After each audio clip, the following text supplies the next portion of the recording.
Unfortunately, it looks like Fury versus Usyk is off. Usyk's manager, Igis Climbers, let it be known. Tried to do the deal. They couldn't do the deal. We don't have a fight, folks. We don't have a fight. Son, beer money. Beer. Money. This shit ain't funny. I'ma spit to the beat, cause Fury is trash. Hope he get in a plane and it crash.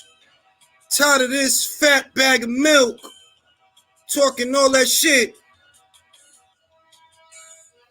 Yeah, yo, the fight is off. The fight is off, Lisa. The fight is off. I don't think anybody's gonna be surprised. I think we all saw this coming. I think everybody suspected that it was too good to be true, that they'd be able to deliver on a deadline. Fury's never wanted this fight. Fury knows the cosmic Capricorn that is Alexander Usyk has his number. Size wouldn't matter. Fury knows that. Fury struggles with smaller fighters. He admitted to that himself on the Joe Rogan podcast after the first Wilder fight, but before the second. You gotta cook this bastard. You gotta cook him. We have to cook him. Fury scared of Usyk. He don't want to do it. Hiding behind Sugar Hill. That's the real red pill. Scared to death for the Ukrainian. What is he gonna say to them when they accuse him of ducking? This fat motherfucking bald head bitch talking about dicks. It's hard to be a boxing fan sometimes, yo. It's hard to be a boxing fan sometimes, yo. It's hard. Get some good news sometimes and some bad news other times. We gonna cook, Drew. We gonna cook about that. Fury is scared of the Ukrainian. What is he going to say to them when they ask him why he ain't fight, knowing that he ain't right? Now, let me stop, man. Let me stop. I got to get my man Steve Kim on here. I'm about to shoot him the link. He broke the story. So I got to get Steve in here. You know what I mean? Let me get the link for Steve real quick. I'm disappointed, guys. Honestly, I'm disappointed, but I'm not surprised. I'm disappointed, but I'm not surprised because all the things you look for,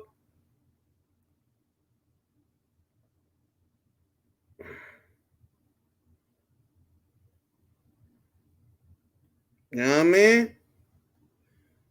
Gonna shoot. Wait, I just sent Steve the link.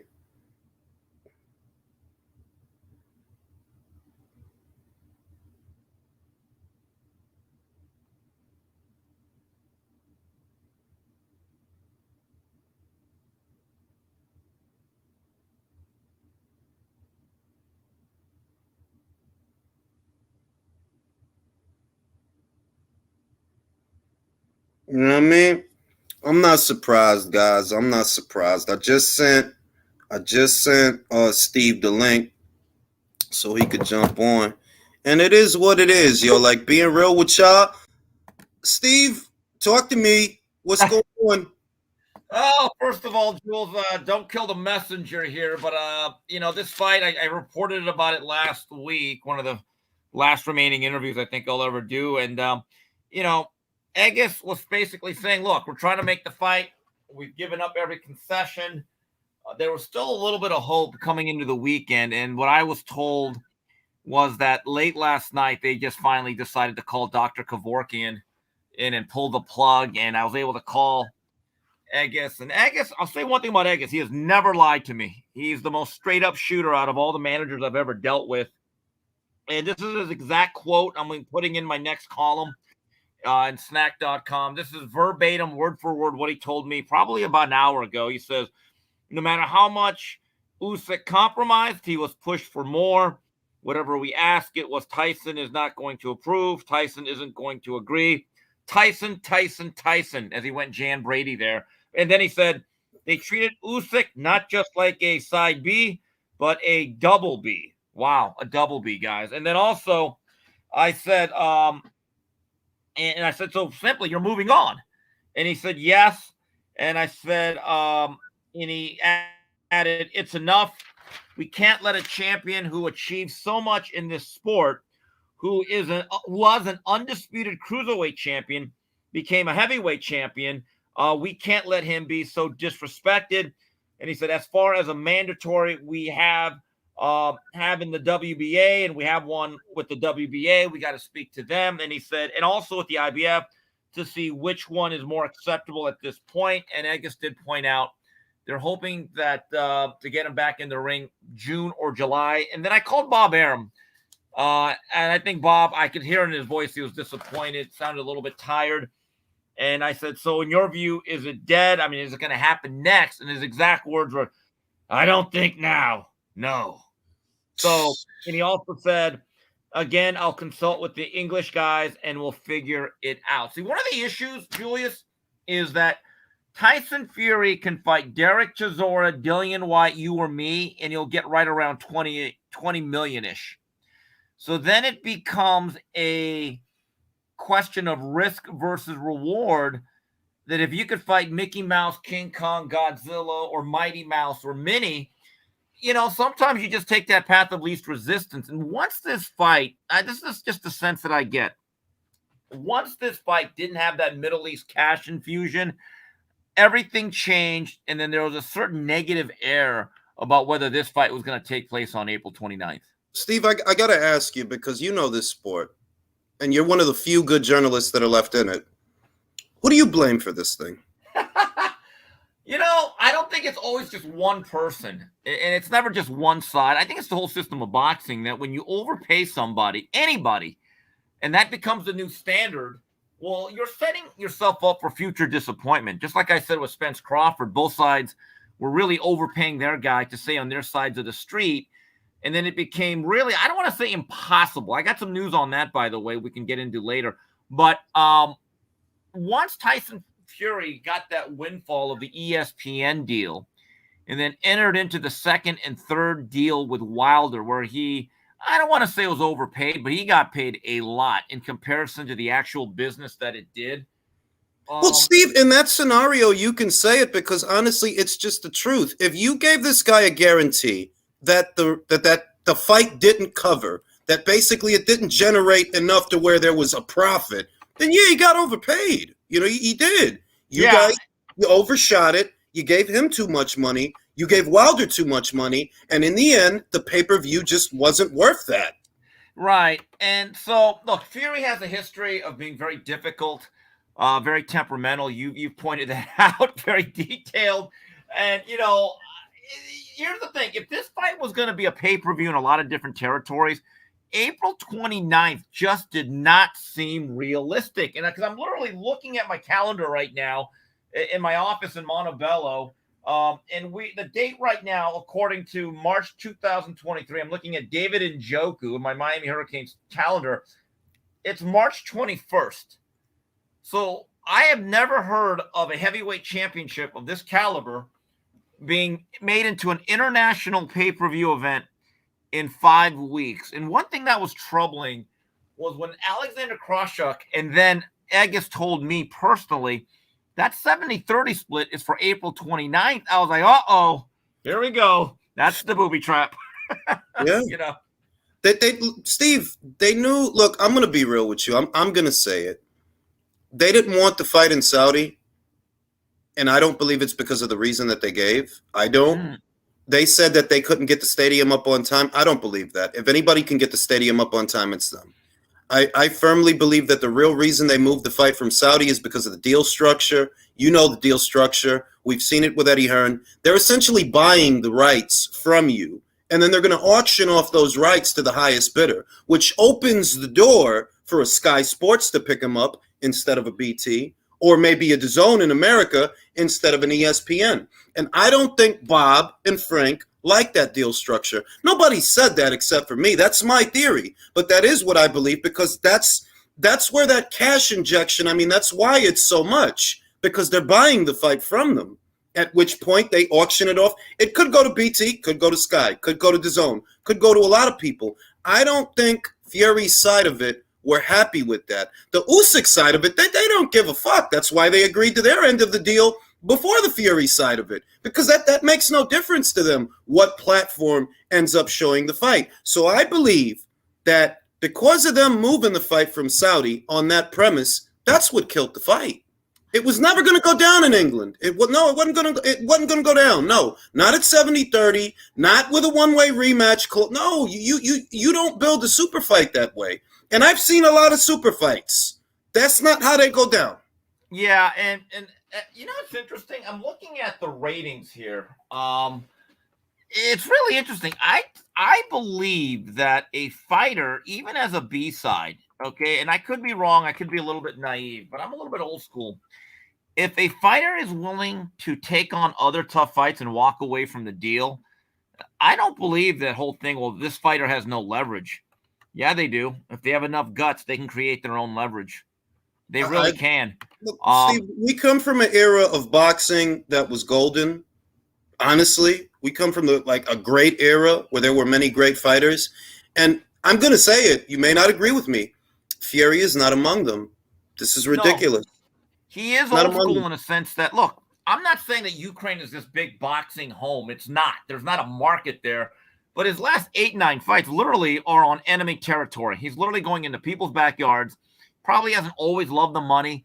But I said to someone last week that's associated with that side, with Usyk, I said, you know, if you guys have enough guts to say, we're good, we'll take on our mandatories, that is your actual leverage. And look, the Hrgovic fight, I'm not that high on. But you know what?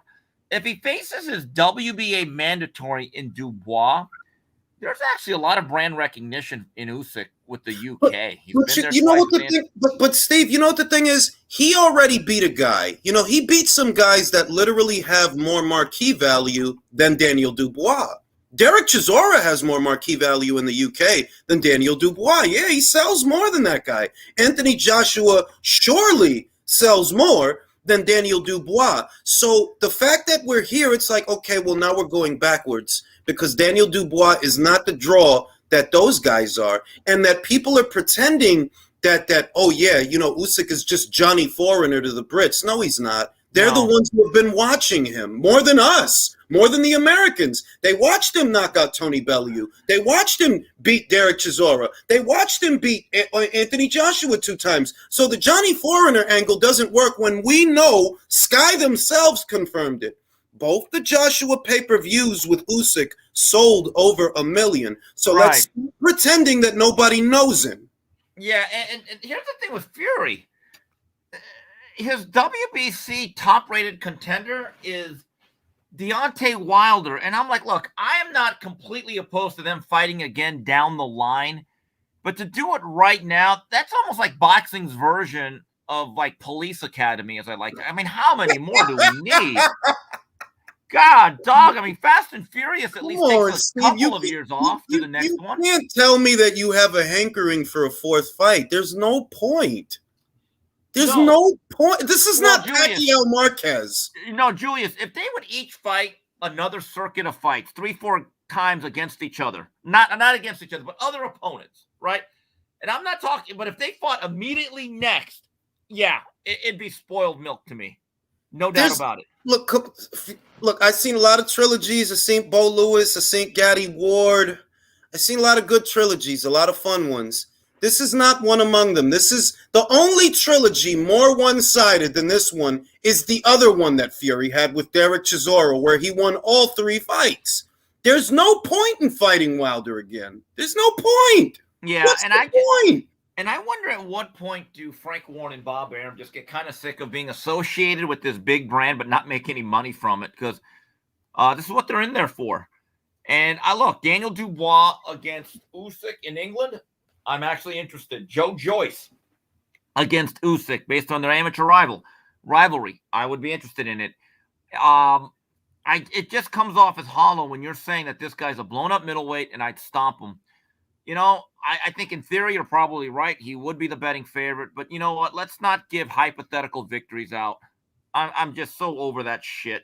Me too, bro. And my thing is, Fury's made admissions that raised my eyebrows when he was on the Joe Rogan podcast. He admitted that it's the small fighters that give him a lot of problems. And if you remember, John McDermott, he wasn't a big guy. He was a short, stumpy guy. He wasn't a big guy. He was a burly guy, but a shorter guy. You think about Steve Cunningham. We know he famously put Fury on his ass. And you think about how Usyk is a cut above all those guys. And the strengths that Fury normally brings to a fight are his maneuvering capability. And you know that I've maintained this. Yeah, you can move for a big man, but that don't mean you move as well as him. You're not going to outmaneuver him. You're not going to outlittle the little guy, which is what raised a lot of questions for me. How will Fury approach this fight? Is he going to try to run the little guy over, or is he going to try to use his height and his length to keep him at arm's length? And I couldn't visualize it. That I'm like, well, you know what I see? I see him tagging you. I see him timing the backhand and popping you with it. That's what I see. You're not going to outmaneuver this guy. So, your best bet would have to be running him over. Julius, I was there when I was still working at ESPN. I remember being there. It was September of 2019. So the Wilder rematch had already been agreed upon for, I believe, early February of the upcoming year. And when Otto Wallin cut him early in the fight, I mean, with all the ESPN executives ringside, the top-ranked brass, Frank Warren, there was this palpable tension, like, oh my God, we're going to lose a $25 million fight here, or at least on our side. And look, money talks. If the roles were reversed and if Otto Wallin had the cut, that fight would have been waved off. You know it. There was no way Las Vegas was going to say, boy, Tyson, that's kind of a deep gash. Let's get you cleaned up. Hey, Otto Wallin, you're the winner, TKO 5. It was never going to happen. Exactly. Let me read these super chats. They're piling up. Drew wants me to ask you, Steve, what have you heard about the weight rumors associated with Ryan? Everyone's heard that he's a little bit heavy and he's putting out his own pictures. Look, I think they're out there. It's not a secret that he's going to have problems making his weight. What I don't like is Ryan is now speaking about it so much, saying not to make excuses. Hey, wait a minute, Ryan, you agreed to it. Your team agreed to it. You gave Golden Boy no other opportunity to negotiate on your behalf. You asked for it, and you got it, and be careful what you wish for. Good luck April 22nd. Does that affect your perception of the fight, Steve, that he's kind of being handicapped? For the record, I remember 3-4 years ago, I told Mario Lopez on the 3 knockdown rule, I said, this fight's going to be Tiananmen Square. I've always thought Tank was going to win this fight. I do. Do I think that what a fucking parallel? Yeah, I just said, look, do I think Ryan's gotten a little bit better? Do I think that he's closed the gap to a certain degree? Yes. Has Gervonta Davis lost a lot of rounds? Yes, but I just can't get over the fact I think Ryan's his chin is really in the air like a lantern in the night, and I think it's going to be eventually put out. And look, since this fight was first talked about 3-4 years ago, Ryan is a growing young man. You can see the muscular nature of his body, probably grown an inch or two. So his one advantage, or one of his distinct advantages, was size, length, and reach, and they have legislated that out of there. Yeah. And I do not blame Tank Davis's team for enforcing it, because the other side allowed it to happen. I mean, I get that, Steve, but from the consumer perspective, especially because he's detailing all of this publicly, from the consumer perspective, when you put it all out there the way that Ryan is, it kind of takes the sporting aspect out of it, and it's already not for a title. It's not for a title, so it's not a championship boxing match. It's not even that. So then, what the hell is it? Emaciated fighter versus very short guy. Yeah, I mean, look, when people want to say it's a super fight, by today's lowered standards, it probably is. But look, I've said this, and me and Doug Fisher have had discussions about it. I truly think that my time covering boxing, I've already seen the best of boxing. And I'll explain to you like this, Julius. because I've already gotten to see Manny Pacquiao at his best. I saw the rise of Mayweather. I saw Roy Jones pretty much in his prime. I got to see Golovkin's rise. I got to see Canelo's development. I got to see Corrales Castillo from ringside. I got to see Provodnikov Bradley from ringside. I got to see the Klitschko's pretty much at the tail end of their prime. And I look around the landscape and I said, you know what? Nothing's really going to match that from here on out.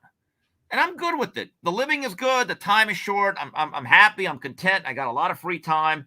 But when this is perceived as a super fight, I'm thinking, wow, we have really diluted that meaning. But I mean, it's the idea. Look, this is the other thing. It's a hot ticket. I think of it as a hot ticket. It more is than a super fight. It's a hot ticket. But a super fight, no, this doesn't have the big fight feel. And I was talking about this the other day. I talked about it a couple of times, that the big fight feel is a fight that's so big, the night of it, when they're doing their ring walk, you almost don't believe it's about to happen. I felt that when Canelo fought Golovkin the first time. I felt that when Felix Trinidad and Oscar De La Hoya fought. Obviously, when Manny Pacquiao and Floyd fought. This doesn't have that. Oh, Julius, I got to see, and again, how could I forget? I got to see most of Oscar De La Hoya's prime, and what you're telling me is something that I can feel emotionally. There used to be a time where 4 or 5 times a year I'd be ringside, and when a guy like De La Hoya came in for his entrance with all the bells and whistles and the laser shows and the light shows and the smoke, like, you're really nervous, like your heart's pumping, and you say to the guy next to you, man, I'm lucky to do this for a living. I haven't felt that way in a while. I'm telling you. I really haven't. It's just like another day at the office. I hope there's not a press conference so I can leave early and get to my Coors Light at home. But, it is what it is. Klitschko Joshua, Steve. I felt that. Klitschko Joshua. I had the big fight feel where I'm like, I don't know if this is too soon for Joshua. This guy's a lot more experienced. You're only, 16-0. I felt that. And there's been the moments where I've felt that really are far and few. Yeah, kind of with Ward Kovalev, kind of, but not really. Yeah, and Julius, I got to tell you a funny story because you bring up Kovalev. So I'm listening to you guys on Sunday, and it's dinner. And I'm listening. I was like, hey, I got to call Julius one of these days. Anyway, you brought up Kovalev maybe as an opponent for Zurdo Ramirez. And I was like, what the hell of an idea? So I actually texted Egis Klimas. I said, Egis, any interest in Zurdo fighting Kovalev? And he actually said yes. And so they actually thought I was making an offer on behalf of Golden Boy. Kathy Duba actually called me today, and I said, what are you hearing? And I said, no, I heard it on a Ring IQ show. It's a good idea. They're interested. If it was up to Kovalev's team, they are interested. And what I am being told about Junior Makabu is, since he lost to Badu Jack is not free and clear to fight just anybody. My understanding is that with the deal that he signed with Don King, there's a rematch clause for Makabu, and he has to fulfill 2 more WBC mandatory defenses consecutively. So with all of that, that actually leaves the door open for Kovalev Zurdo. I'll tell you what, Steve. If you're Badu Jack and you just won that belt, you're now a 3-division champion. Do you follow that sequence of fights, or do you call it a career on a high? No, look, there's money to be made. Look, these guys do this for money. And, part of that deal with Badu Jack, I'm sure he got paid very well since it was in the Middle East. He's a world champion. And if you're Badu Jack, you're thinking, hold on, I got one last chance now to make some money. Maybe Canelo eventually does go up, or maybe someone else. So if you're Jack, who's been a really solid pro, made pretty good money, made a nice living, you're not retiring till someone pries that belt out of your hand. You know what? And I did say that on Sunday, that you don't go as far as winning the WBC title to walk away now, because you can leverage it for a huge purse with a Canelo or someone else. But you just don't go as far as winning the belt to then chuck it when there's money to be made, especially now that he's based out of Dubai. Let me read the super chat. Onyx says, just saw Dempsey McKean say that Fury has no southpaw sparring partner. He was never preparing for Usyk. Fury is a fucking duck. Dun, dun, dun! Anyway. I'm telling you, Upper West Side said if AJ was playing the game like Fury, he'd still have 2 of the belts. Didn't duck the smoke. When will UK boxing media hold Fury accountable? He's been champ twice now, and he's never carried it like a champion. Steve, I don't got a lot of patience with Tyson Fury. You know that. No, look, I actually have had great dealings with Tyson Fury, but I also realize with him, it's a lot of bullshit. And his cult, the cult of Fury, when they say that he's been the world champion for 7 straight years, I'm like, folks, he literally did not defend his title for 2 years after the Klitschko fight. The lineage died. And then they want to give him credit for these title defenses against like Schwartz. And Sefer Seferi. There's an account on Twitter that literally counts Sefer Seferi and Francesco Pianetta as title defenses of the lineal. I'm like, bro, those are not they're not title defenses, bro. Okay, they're not. They're not lineal. They're not nothing. Because when you retire, as far as I've always known, as far as I know, the way lineal works, if you retire, you're not lineal anymore. And what did Fury do for 2 years? He retired. Okay. And even if we count those as defenses of the lineal title, is that supposed to be impressive? Right. And by the way, people can rip the belts what they want, but at least the sanctioning bodies, when they do their job correctly, which is oftentimes rare, sometimes by the law of averages, they will find a really good, tough, hard-nosed, mandatory contender, and it gives structure to it. If you're a fighter that just says, well, I don't go by the belts, well, guess what then, Julius? You're free to fight me 25 times and call yourself Joe Louis. Talk about the bum of the month club, huh? Yo, man. Let me read the super chats. Drew said, I used to get those feels for 3 knockdown. Okay, hold on. I got an update. We are closing in on some paperwork. We are close to announcing something. So to paraphrase LL Cool J, yeah, call it a comeback. Me and Mario, we've had to work out some issues, but we like General Douglas MacArthur to the great people of the Philippines during World War II, we shall return.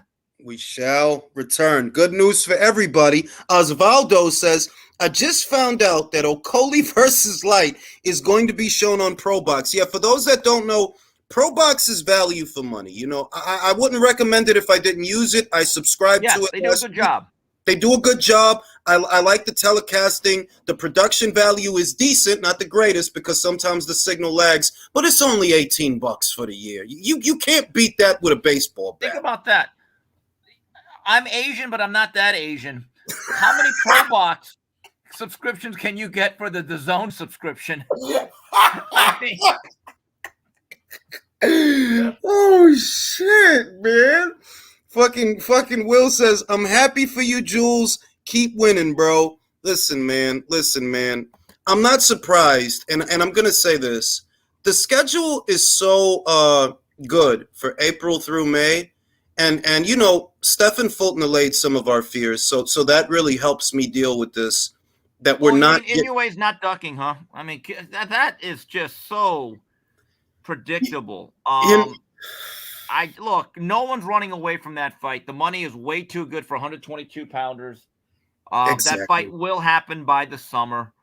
And credit to Stephen Fulton. You know what I liked about it? I liked how he handled it. That as soon as the news broke, that's as soon as he took to address it. That no, it's going down. Relax. And I as a consumer, I really appreciated that because if you would have told me, Steve, Fury versus Usyk's not happening, I'd been like, well, that's what I thought. But Fulton versus I was like, oh God, I love that fucking fight, man. I love that fight. And I'm just glad that. And look, the money that's on the line is so great for a 122 pounder. First of all, Fulton would never fake an injury. In fact, with the money on the line, he'd probably go in there with an injury, but hopefully he's healthy. As for Inoue, I said this before and I'll say it again. I put up a tweet. Today's fighters are so overtrained at times and they work so hard to get to a fight. They overwork the body. And I've never seen so many training injuries that I can recall. And it's really interesting how little, if you go by most pound for pound list, let's go by Ring Magazine. And it's actually going to be The next focus of my Boxing is Broken series. When you actually see it lined up and you write it down, did you know that a Ring Magazine top 10 the last 2 years average 1.4 fights? They don't even average 2 fights per guy. So we got to get fighters out there fighting more and not breaking their bodies down so often. Well, there's stress fractures. There's stress fractures. Like when you think about what a lot of the fractures are, that's what they are. They're stress fractures from repetitive motions. And it's just like you've been saying that these guys are overtrained. They should be fighting more and actually training less. They get less stress fractures as a result of that. You had guys before in the previous era, they were way more active and they were way less injured. And you know who agrees with us? A lot of former trainers that used to fight and a lot of former fighters that are now pundits. I've had a lot of discussions about this, and they all look back. And one guy that I talked to that about a lot is Matthew Macklin, who says, Steve, my biggest regret is I wish I would have had more opportunities to fight more. Freddie Roach told me that in 1980, he fought 11 times at the Silver Slipper as a young prospect coming out. So it was the easiest year he ever had in boxing. Halfway through, he never had to cut weight, didn't even really have to spar all that much.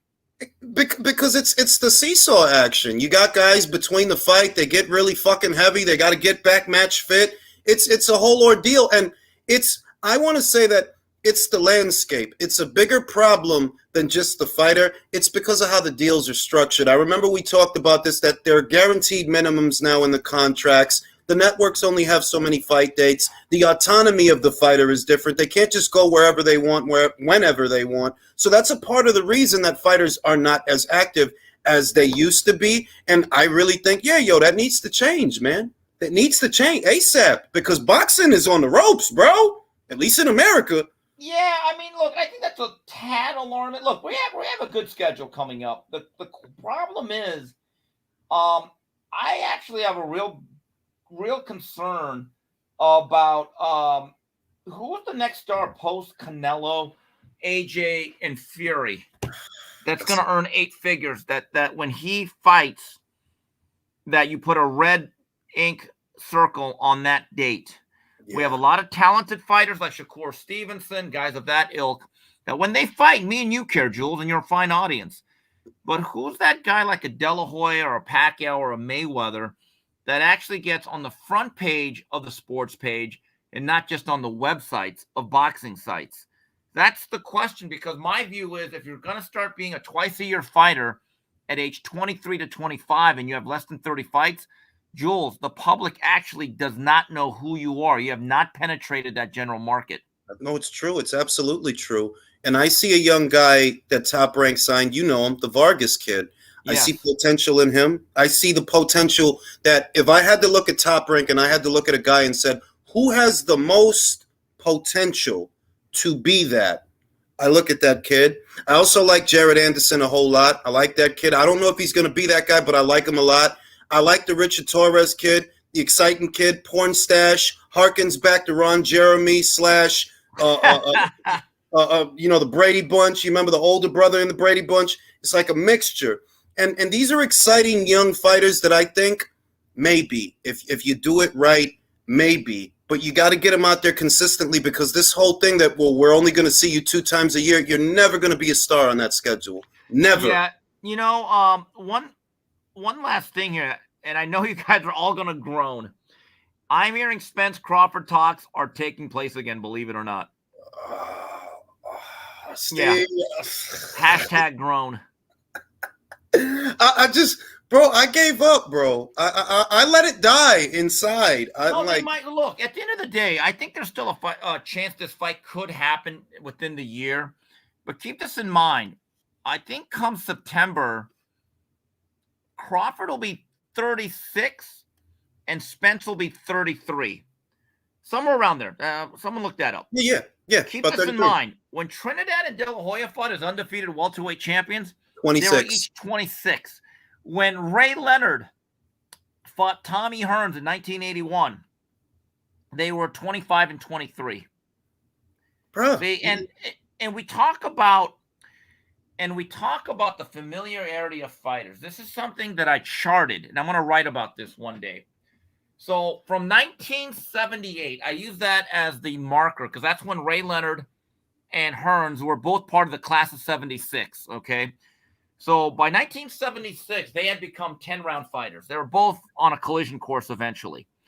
So from the start of 1978, when they became 10-round fighters, 2 years into their careers, Tommy Hearns from 1978 all the way up until that time when he fought Leonard, he fought 18 times.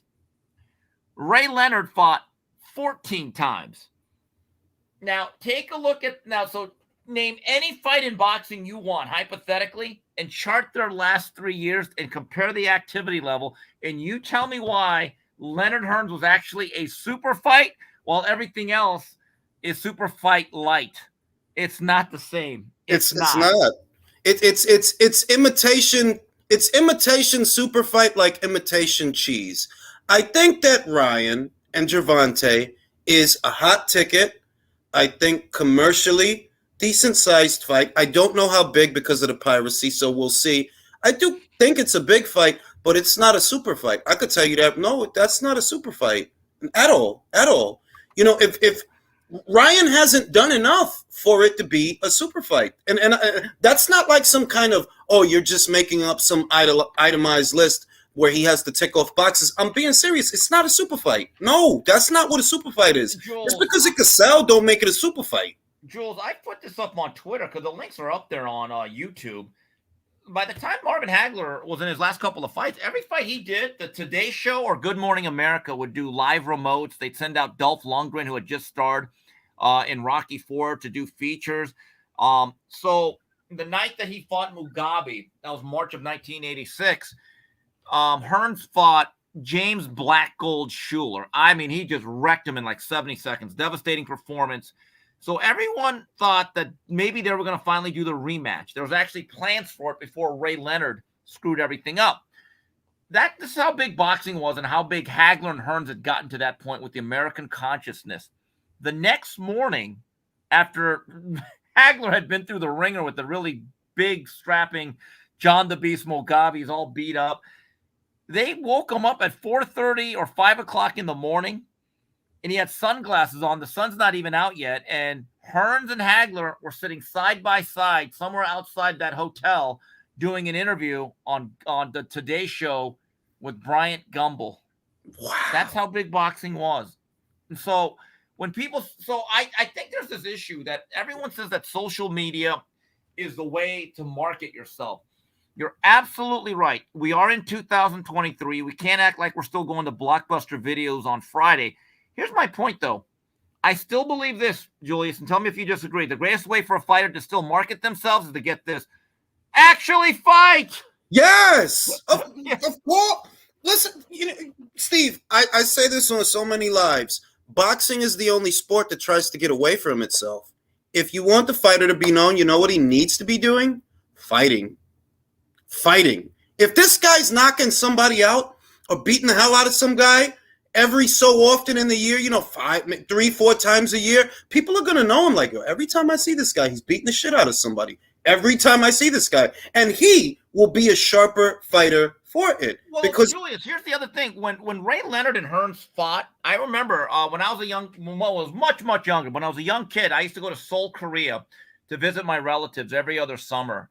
And it happened to be in 1981, the Armed Forces Network would show American programming. So you could watch sporting events, sitcoms, and shows. That's your link back to America for all the armed services out there serving on the 38th parallel, right?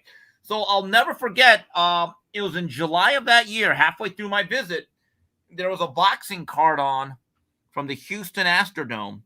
So I got to see Tommy Hearns just absolutely blow out Pablo Baez. And Ray Leonard actually had some problems with Ayub Kalule as he moved up to 54 fight for the WBA title. I'm just a young kid, and I'm like, man, that big tall guy is going to wreck that little guy who had some issues with Kalule. But they co-headlined the show, and then in September 16th of that same year, they came back pretty quickly. They fought. I didn't like it when Ryan Garcia did not want to fight Mercito Hesta in a tune-up a week after Tank Davis, and I'm like, bro, you have not fought since July. You saw what he said, Steve. He did. It was either Brian Custer or a different interview. I did a video on it. I'm just trying to remember where I got it. I'm gonna have to look up the interview. But he said they told him no tune-up, that it came from the Davis side that they didn't want him to have a tune-up fight, and we had just heard the same thing with Crawford. That they basically that Al Heyman told Crawford, no, you can't, no fight in between. If you have a fight, Errol gonna move on. That's what Crawford said.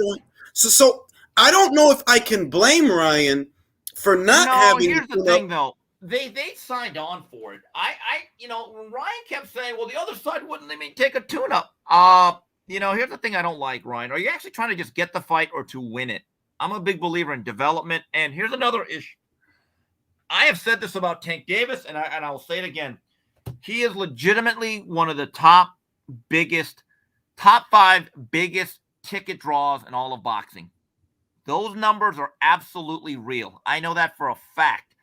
He sold out 3 or 4 different markets, major metropolitan markets in the United States, which is very hard to do. I was there last summer at the formerly Staples Center, now known as Crypto.com. When Ryan Garcia faced Fortuna, they couldn't even sell out the lower bowl. So I don't want to hear that Ryan is this big megastar in boxing. I think he's a great social media influencer. I've maintained that the only evidence that Ryan is some kind of a something is social media, which is free. Yes. It's free. Right. It's not the same thing as paying $80 to see a fight. There's no doubt. It costs nothing to follow somebody or to hit the like or the retweet.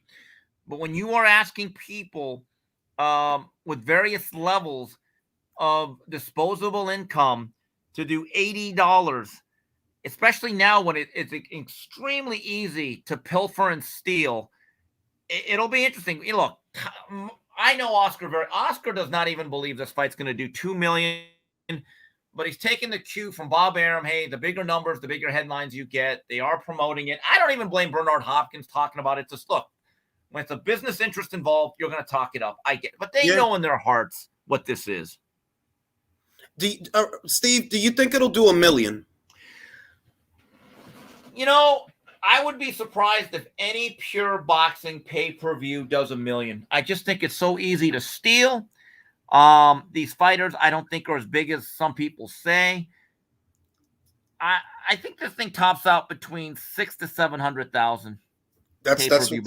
That's where I'm at. Jesse Quesada says, does Golden Boy Promotions get rid of Ryan if he loses, since Ryan did dig his own grave? Did these negotiations make Golden Boy Promotions look bad at a promo comp giving up too much? What do you think about that, Steve? Do they give him the boot? Jesse,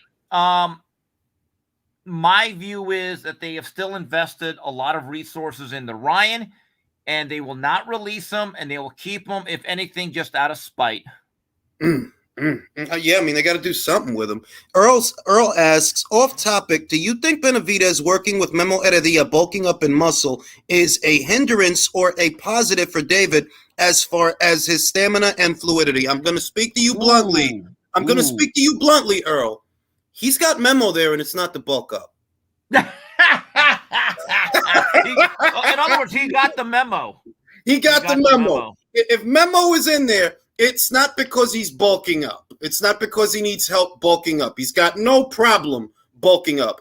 I would have to guess that Memo is there for some other reason. Drew says, Steve, there is no buzz for Canelo versus Ryder tickets. Sarcasm. Yeah, that's sarcasm. I look, when it's all said and done, Canelo is an icon, and I am not surprised by this. And people don't realize, look, not every Mexican lives in some sort of hut or a tent. There's actually real money out there. I've been told that when Canelo fights in Vegas for Cinco de Mayo or the Mexican Independence Day, there are loads of like Mexican whales coming in on private jets and planes, and they make their presence really known. This whole notion that this is just a bunch of migrant workers who can only afford to watch Azteca TV while drinking stale Tecate is not true. Órale. No, because I think that I think it's because of how Mexico is depicted in film, and to some individuals, that's all they know Right. is Robert Rodriguez movies and Desperado and Quentin Tarantino movies, and the filter's always orange. Mexico City is not a third world, it's not a third world country. There are plenty of nice, very nice places to go in Mexico. Not always very safe, but they're very nice, okay? Like, Mexico City is a beautiful city, and there are there's a goddamn a skyscraper in Mexico. It's fucking earthquake proof, okay? Mexico is not a third world country. They got it's money down there. Not all of it is legal, but that's not the point. The money's good, okay? Now, Drew says, Steve, you tweeted about Dana White using Fight Pass to break into boxing with mid-level cards. Can you expand? Could it work post Bob Arum and Al Heyman? I think it can. Here's what I think UFC has to do, unlike everybody else. They have to think small and build a foundation and then build it. I think everyone from Triller to everyone else thinks that they're going to do the biggest shows on earth, overpay for everything, be a market disruptor, and then go from there. I think it's a bad approach. As Bob Arum once said, the desert is strewn with bleached bones. In other words, all the people come in, they don't know anything about the business. They overpay for everything, and they realize all they have done is raise the price for the product on themselves. I get the sense that Dana looks at boxing as a much different animal. I don't think he ever thinks he's going to overtake boxing, because he realizes the type of control he has over the MMA market or realm will never be as dominant as it can be in boxing. But I think my view is, and from what I've read, you've read the stories too there, Drew, he's going to take a slow and steady approach to build the foundation and then build the walls before you buy the chandeliers and the swimming pool. I mean, I think that because he has the UFC and the success that it's having, because it is a very successful franchise, even though I don't watch it and I'm not crazy about it, but it is successful, that he doesn't have all his eggs in one basket with boxing. It's true he should take a measured approach, maybe look to partner up with an already established platform and see about getting a couple of young prospects and grooming them that way, because there are smaller promotional outfits that people are not aware of, like Lee Baxter Promotions in Canada. They got themselves a little DAZN deal, Eye of the Tiger Management. They got a nice little ESPN deal by way of Top Rank. And we're going to get a really good fight this week with Mabili and Gongora. That's Thursday. I'm going to go live for that. And I think that's the approach that Dana should take. He should take that starting point. And Jules, you know where I think Dana White can make an impact? And this is something that ties into some of my future stories about the Boxing is Broken series. One of the things that kept fighters like James Toney during his first title run really active was the fact that there was not the exclusivity to a point where a fighter like James Toney could fight on HBO in June and 5 weeks later could be on Fox Sports or USA Tuesday Night Fights. In other words, there were agnostic, neutral platforms where basically every promoter was invited. They just had to bring a good fight and be willing to take a risk. If I'm UFC Fight Pass and I'm Dana White and he's never asked me, what I would try to do is create my own version of USA Tuesday Night Fights or ESPN Friday Night Fights, where it's a bridge platform. If you want to put up your fighter that you may not have room for on your broadcast, but we got to see what this kid has, and against a journeyman that a promoter says, you know what, I got to make a move here with my guy. It is way too insular with the Zone and Matchroom and Golden Boy, Top Rank with ESPN, and Showtime with PBC. We need some neutral platforms in the sport of boxing in America. Well, the way it's turning out, I see what Top Rank is doing with Yvonne Michelle and Jim and Eye of the Tiger Management. They're kind of doing their own little, how could I put it? It's kind of like a smaller DAZN in the sense that they have their buddies. They got their buddies and they do stuff with their buddies. And I love it, by the way, because I love Eye of the Tiger Management cards. People get knocked out. I wouldn't normally be able to see them because they're in Canada. So I like it.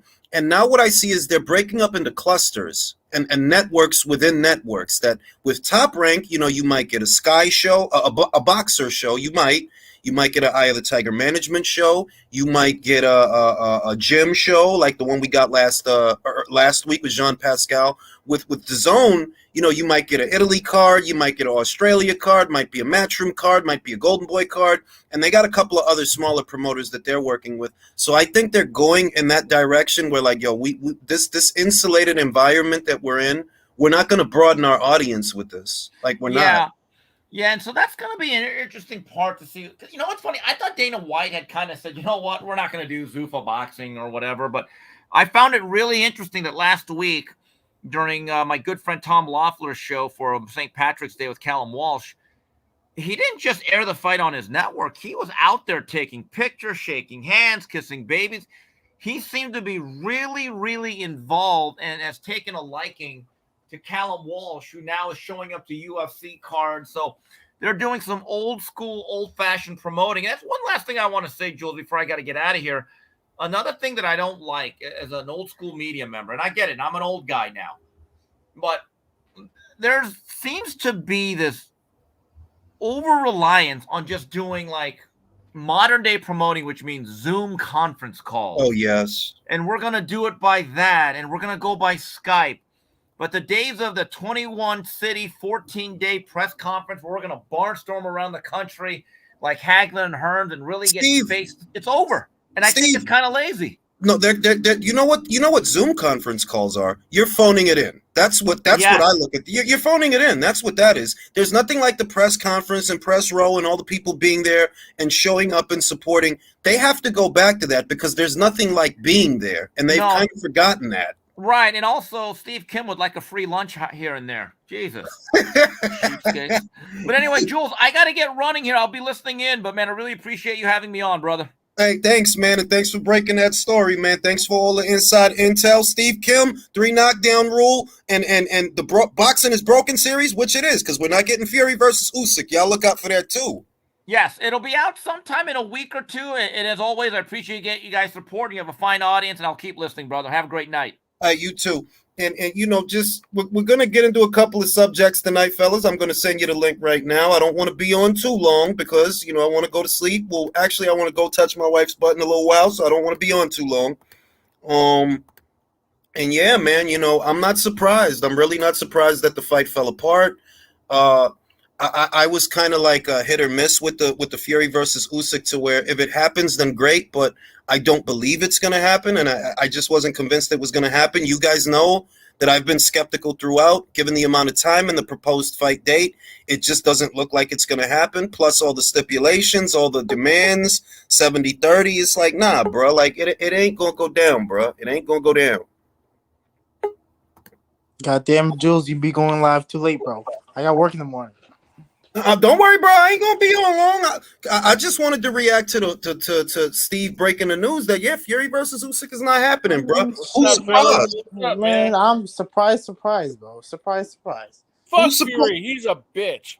I honestly don't think anybody's surprised because anybody that watches this channel should not be surprised. I'm telling you, I've been saying it, Michael. That it's not a shock, bro. It's not.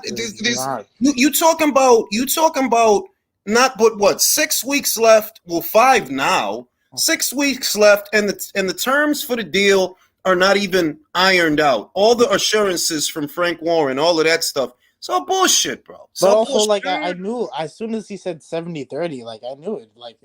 That's ridiculous, bro. That's ridiculous. A long time ago, he never wanted to fight Usyk, and that Usyk got in the way. How much you want to bet at some point that Fury ends up fighting freaking AJ?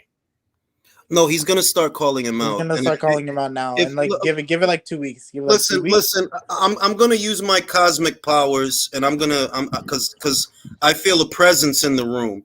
Eddie, if you're listening, don't take the bait, bro. Enough with the AJ versus Fury. Let it die. If Fury could let the Usyk fight die, you can let that fight die.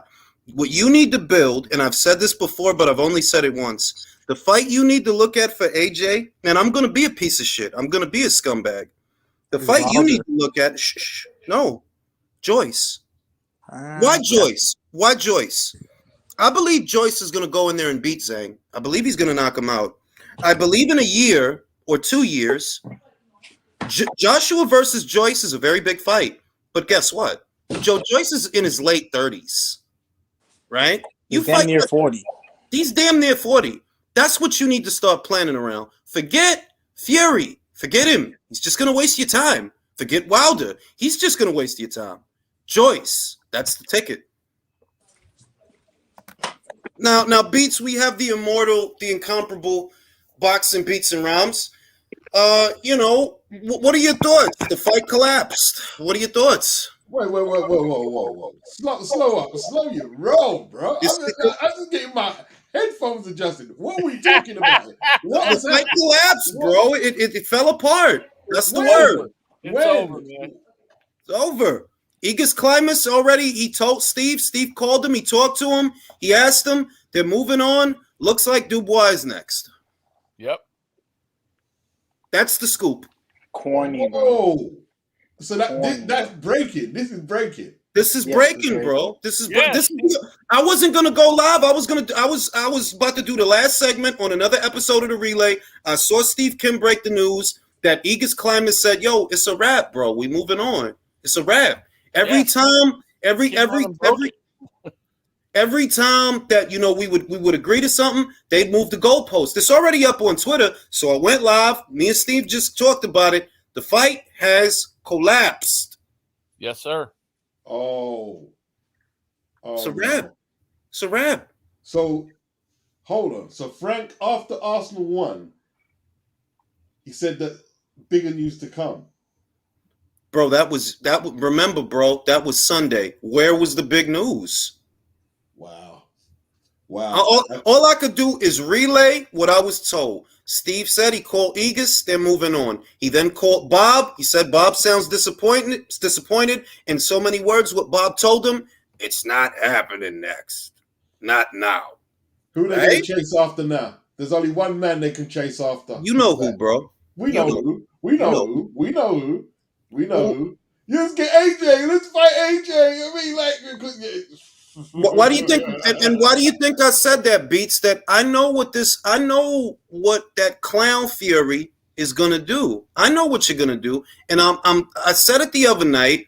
I'm gonna say it again. AJ, you got to take the gloves off, bro. If I'm AJ, I tell Fury, suck my dick. You don't sell more than me. I'll fight you when I feel like it. I'll tell you what, Fury, you don't get me till you take care of him. How about that shit? And if you don't like it, who fucking cares, bro? Who fucking cares? Or just say 50-50. We don't move anywhere. Basically, I don't need you, Fury. You know that. You need me. For what big fight you gonna be in? The other thing about Fury is that people keep thinking that he has this wide variety of options that are out there when no, you don't. You already did it with Wilder. You already did it with him. What you gonna do? How do Frank Warren, Fury, and Bob Arum damage control this? They can't, can they? Can they really?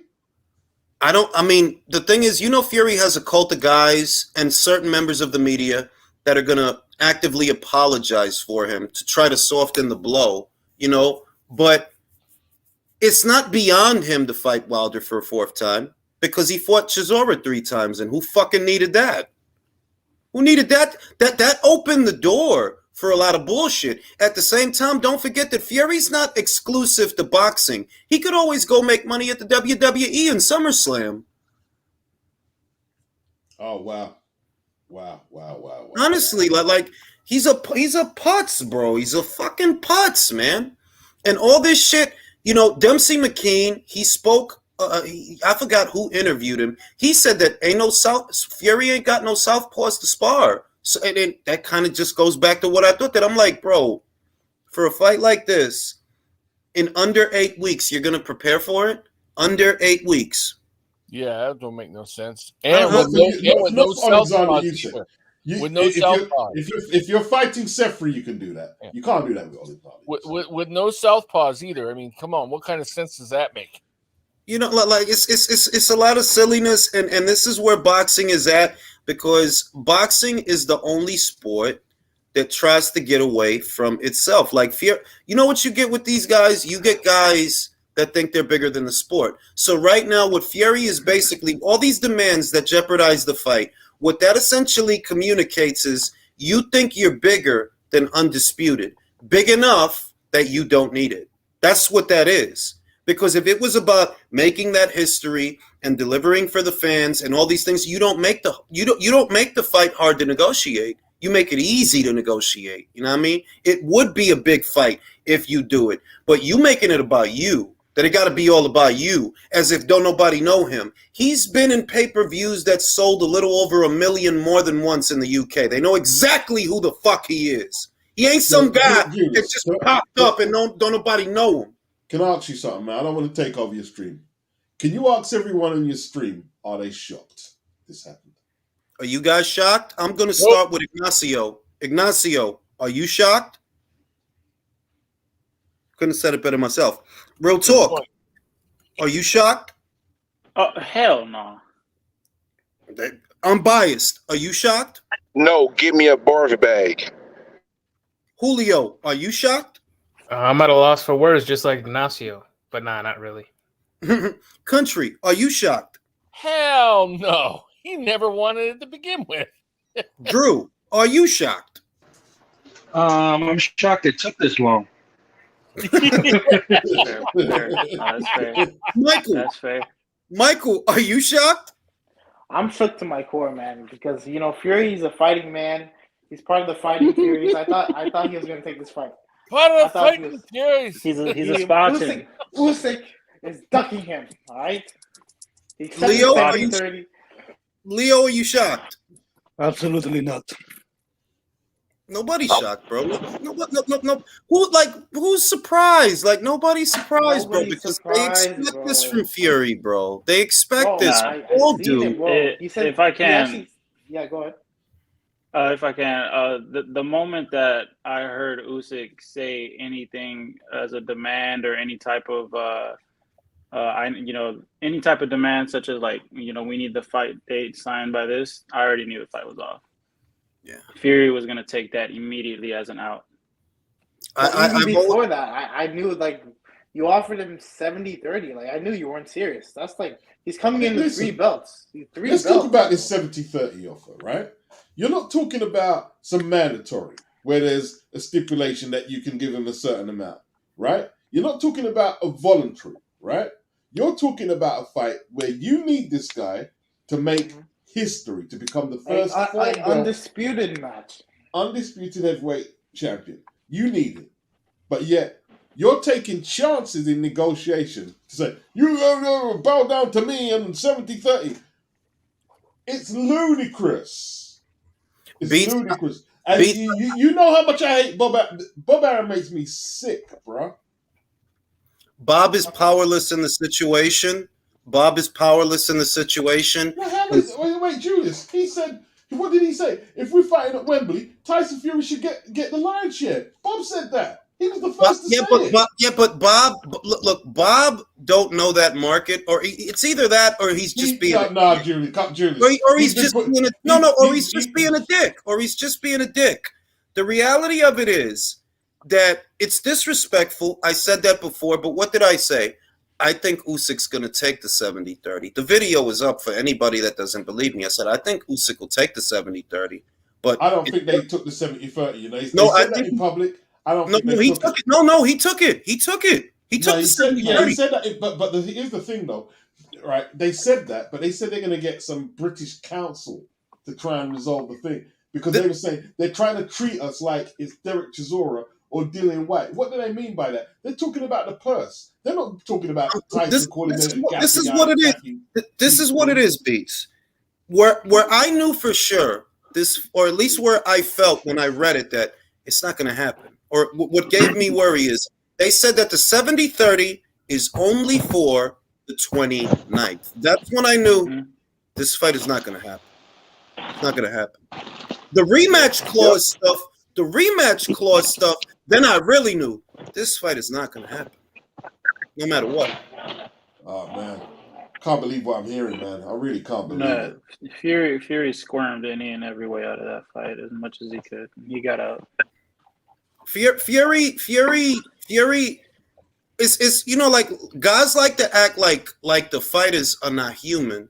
They are human, All right, they feel fear, and it's not fear where he's going to go hide in the bathtub, but this is the biggest risk that's out there right now. It's not nobody else. It is this guy. This is the biggest risk. So if I could get 10, 15 to 20 mil boxing an easier fight, why wouldn't I?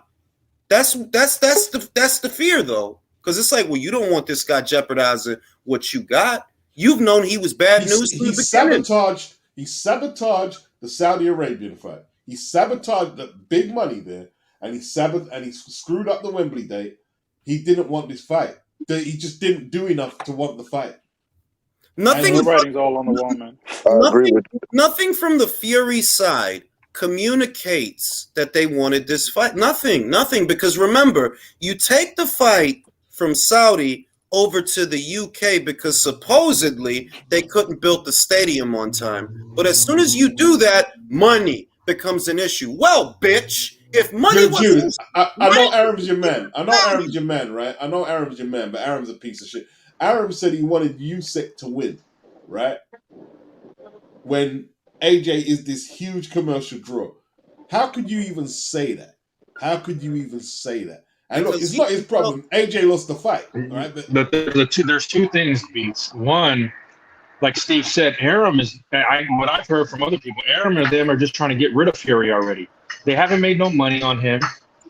And two, like Jules said, if it was really about money to get a return on your investment, you would have never left Saudi. You would have recouped all that money you lost. I'm going to tell you what I'm going to tell you what I think, Beats. I'm going to tell you what I think. For starters, if it were really about money, then you would have waited. Let's just say that the issue that they raised, that the Saudis could not get the stadium up on time by that particular date, right? But you knew, and you admitted it, Bob admitted it, that there was way more money out there for that fight than it was in the UK. Why didn't you wait then? Why didn't you wait? You didn't want this fight. Exactly. Hold on 1 second. I got a little counter argument. It ain't just about Fury, though. Because when the Saudis get the fight, they pay the fighters individually, and then it goes to the highest bidder. You think Top Rank want to lose the bid on that fight? Come on, man. They was in his ear. I said, bro, I literally said it at the top of the show. Oh, my fault. That's a part of it. That's a part of it. I said, I don't think. Promoters want a bigger cut. Listen, I've been saying it. I tell you no lies. I've been saying this since late last year. The deal structure. Don't believe nothing I say. Go to the videos. Don't believe nothing I say. Yeah, now that was the first thing we brought up, Jules, when we were talking about that's going to be an issue. The deal structure is different. Yes, they're going to give you a lot of money, but it's because they're buying the fight from you. At which point, they might sell it to your competitor. They might sell it to Sky. If Sky puts up the right money, they might sell it to DAZN. If DAZN puts up the right money. So I wonder, is that a deal structure that Frank and Bob are willing to work with? Well, hold on. That wouldn't affect the Wembley date, though. No. It's the Saudi deal, Beats. Yeah, obviously. The Saudi deal. Yeah, in other words, if I tell you, this is what I'm telling you. I believe the reason that they moved it from Saudi to the UK is because Bob and Frank didn't want to sell the rights, right? Well, if that's the case, why wouldn't they make the Wembley fight then? No, wait a minute. That, in effect, fucked up the fight. Why? Fury's not getting the kind of money that he wanted. Not in the UK. They're not going to make what they were going to make in Saudi. So that fucked it up for everybody. Like, you really fucked up this fight by moving it from Saudi. You should have just did it there. But you don't like the deal structure. Well, if you move it to the UK, the deal structure changes entirely. Fury's going to A-side the guy. You're jeopardizing the fight if you move it to the UK because he's going to A-side the guy. Lo and behold, he's A-siding the guy. There is no fight. Hey, Jules, I got a question. Go ahead. Had the fight proceeded as planned, do you really believe that that Fury would have actually even had home field advantage? What do you mean in the UK? Yeah, I feel like that stadium would eventually been packed full of Usyk fans. Nah, I believe he would have had home field advantage because Frank is I'm gonna put it to you this way. The reason sometimes it looks like they one up Eddie Hearn is because he plays by the rules and they don't. Remember, remember Beats, me and you was arguing about this live during the fight. I know that you guys scored those rounds for Joyce. All I was trying to tell y'all is Frank don't want Joe to win. He wanted No, Dubois to win. Frank didn't want Joe. Yeah, he He wanted Dubois to win, right? Yeah, and you see what it was. They had Dubois up at the time of the stoppage. Go to the Anthony Yard fight with Yeah, I was going to mention that too, the Yard fight. You're right. So I think personally, yeah, he definitely would have had home field advantage. Definitely. That's why I said I don't give a shit. If I'm Eddie Hearn, I would have robbed Usyk. I don't give a fuck. I would have robbed him. I don't care. Robberies happen every day, B. What's one more? Yeah. I'd have robbed him. And look, we can run it back if you want, but yeah, yo, I got to rob you, bro. Why? Because you know what Bob and Frank do it all the time. You know where Usyk's running back to Eddie now. This is what I believe will happen, my good man, Beats. I don't know that they're going to accept whatever deal. I don't know that they're going to accept the money for Dubois. I think they may push for a purse bid, at which point Matchroom come back into it. If they're smart, they might want to smash up Dubois to make a point, but no, fighting him. It's not even fighting him. It's where it goes, because think about it. You just cost us money in Saudi. You just cost us money in Saudi, and now we're not getting undisputed. So do we accept whatever peanut offer you have to offer us, or do we get Eddie on the phone like, yo, we want to do this fight on Matchroom, bro? Can we get, because we want to fight Hrgovic afterwards, and he's one of your guys. So, let's do it that way. If it goes to a purse bid, all I'm saying is I wouldn't be surprised if the Usyk people are so unhappy they don't accept the Dubois deal as it is from Frank, and somehow Matchroom comes back into it because they like working with Matchroom. This is what And I'm what saying. would that purse bid be, though? Wouldn't that be a 75-25 for Usyk just to fuck them too? Bro, that shit should be 70-10. That shit should be 90-10. I'm gonna make a disclaimer, man. Next video, I'll make a disclaimer. If you want to call me an Eddie Hearn Matchroom show, go ahead. Because Eddie took the match rights and didn't give a shit that the fight went on Sky. You right? The second Usyk fight. That stingy ass Bob Arum, what kind of crap is that? Like what you guys are saying with the Let Saudi me break deal. this down for you, Beats, because this is what I've maintained for the last 6 months. What Bob may be telling himself is, while the Saudi deal gets the fighters more money, does it get Bob more money? That's my question. Because he's only going to get a cut of their money. So what I'm wondering is the cut that he gets from their money, is it equal to the money he'd get if he were the one promoting the show? And I don't know that it is. Probably not, because if it was, or if he was making a little bit more of a profit, he'd probably be doing it. Think about it. If Beats, let's just raw numbers. If Beats is getting $1 million, right, from the Saudis doing the show, you're getting $1 million guaranteed, and I get 10% of that, right? That's $100,000. Is that the same amount of money that I would get on my end if I were the one promoting the show? And no, I don't think so. I think he'd get more if he's the one promoting the show, which is why he may not want to sell the rights to the Saudis. He also has his broadcast partners to satisfy. Do you think the people at ESPN would be at all happy if that fight ended up somewhere else? Would the people at BT be at all happy if by some chance Sky jumps in and they buy the I'm sure DAZN weren't thrilled at all. Like that AJ and Usyk ended up on Sky, and they just paid out all that money to sign AJ. Mm-hmm. Pretty and that's sure. How you know, Jules, it's not just about them. They'd rather lose money than make money back, regardless of the fucking partners at the networks. That's what's crazy. The question now is, because if it all checks out, and I believe that it does, who are you going to put Fury in there with that anybody would pay box office prices? Who? There's nobody. There is nobody. There's only AJ. There's nobody. Yeah, there's only AJ.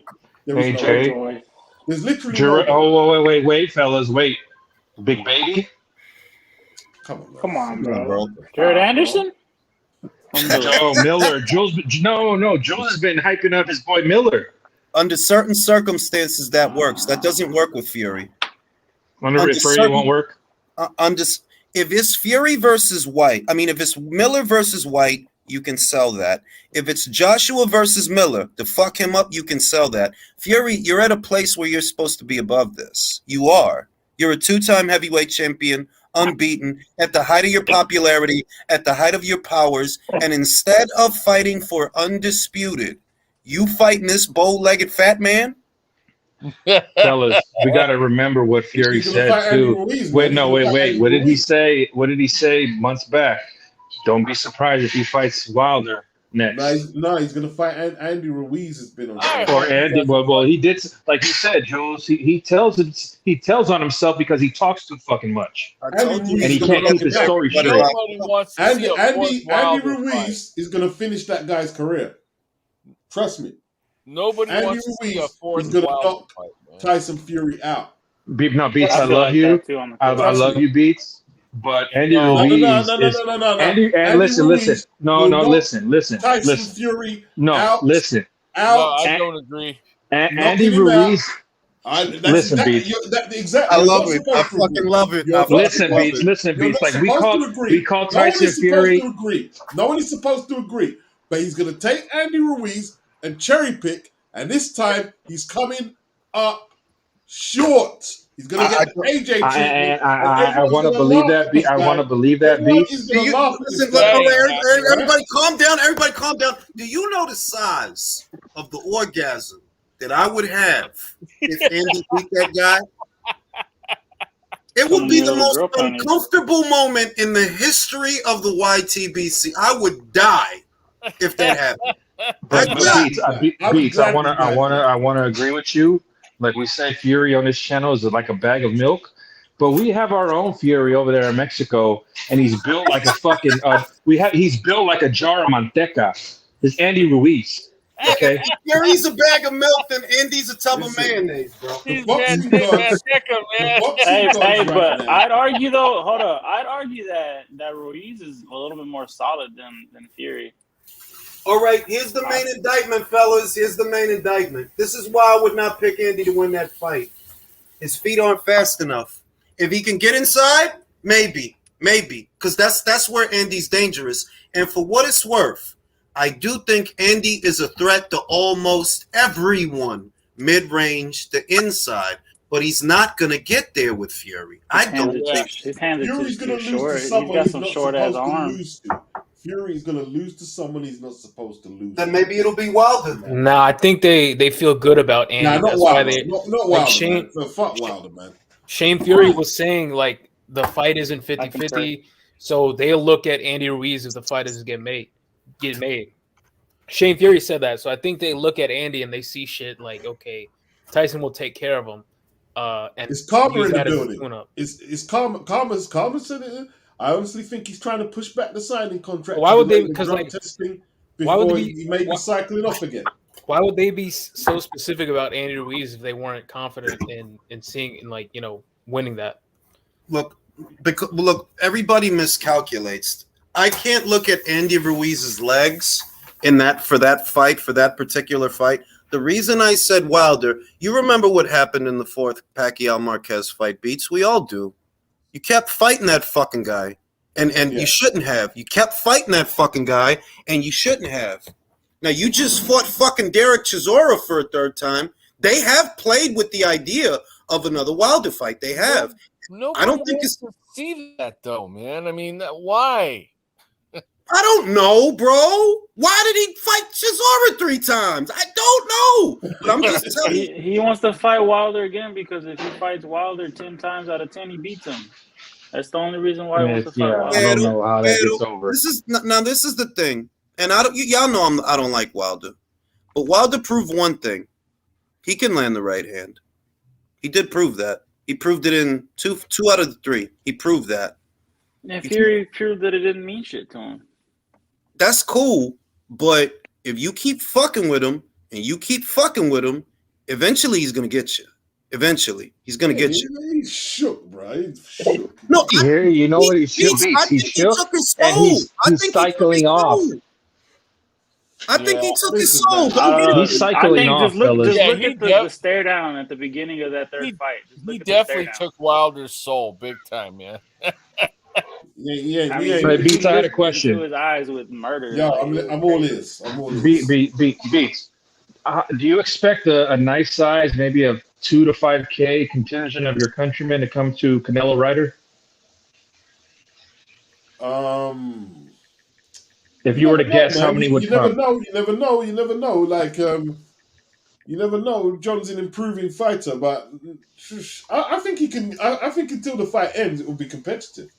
Because I was seeing on Twitter a lot of enough people in the UK was buying tickets to that fight. So I'm not gonna say it's gonna be no 10,000 there, but I expect to see a nice little couple thousand from your country. Let me read the super chats, fellas. Off topic. I know Sergio Maravilla Martinez is past his prime, but surprisingly, he will be fighting in a bit on ESPN Knockout. I know with experience can only take you so far, but what's your thoughts, Jay? Well, I'll tell you this, Carlos. The middleweight division is so shit and so weak that it's not that I want to see it, but old Lara versus Sergio Martinez versus old Sergio is 50-50 fight. Yep. I'll watch that. I'll watch that shit. I mean, that ain't no 50-50 fight, bro. Yeah, right now it is. Man, listen, man, it's a 50-50 fight. Bro. Lara don't even playing like that. Beats. They both have no knees to. They both have no knees to move. Lara at this stage can fight better in the pocket than Sergio, man. You know what I mean? It's not 50-50 fight. I'd still pick Lara to win the goddamn thing, but you know, it's old man versus old man. You know, no. Easy work for Lara. Easy work for Lara. Will asks, I hope Great Britain cooks this dude worse than an internet cook. Canelo Lennox Lewis is gonna be heartbroken when he gets the news. Well, look, man, I've maintained for a long time that there's a lot of members of the media, Simon Jordan included, that for whatever reason, and I have my suspicions, they're willing to look the other way no matter what Fury does, even though it's obvious that Fury is the culprit. Like, this is Fury, bro. Let me. I just need to cook it. I was listening to your last relay, right, with a Coley. Mm-hmm. All right. Skip past the bit where he's replying to Eddie. He's malicious bitter, right? Because, okay, Eddie did take a little shot. You mean, yeah, I didn't put the matching rights in there because he's not worth it. He doesn't have the ability of drawing power. Eddie threw a shot. That's fair enough. But did you hear what they said after? About, they was asking this guy personal contractual details in reference to Conor Benn. They have a serious agenda against Eddie. A serious agenda. I know. And I told you, Beats, everything that's going on with Conor, I'm telling you, I know this shit, man. I do this. They wanted to run Conor out of the UK. Why? He had the most potential to become a box office draw, more than Lawrence, more than Joshua Buatsi, more than any of the other young guys they got. He had the most potential to become a box office draw, and I still believe. It's not me going up to bat for him because I believe he's innocent. It's because it don't make sense. The shit don't make sense. Why y'all standing on this? Why is y'all bothering him? I don't get this.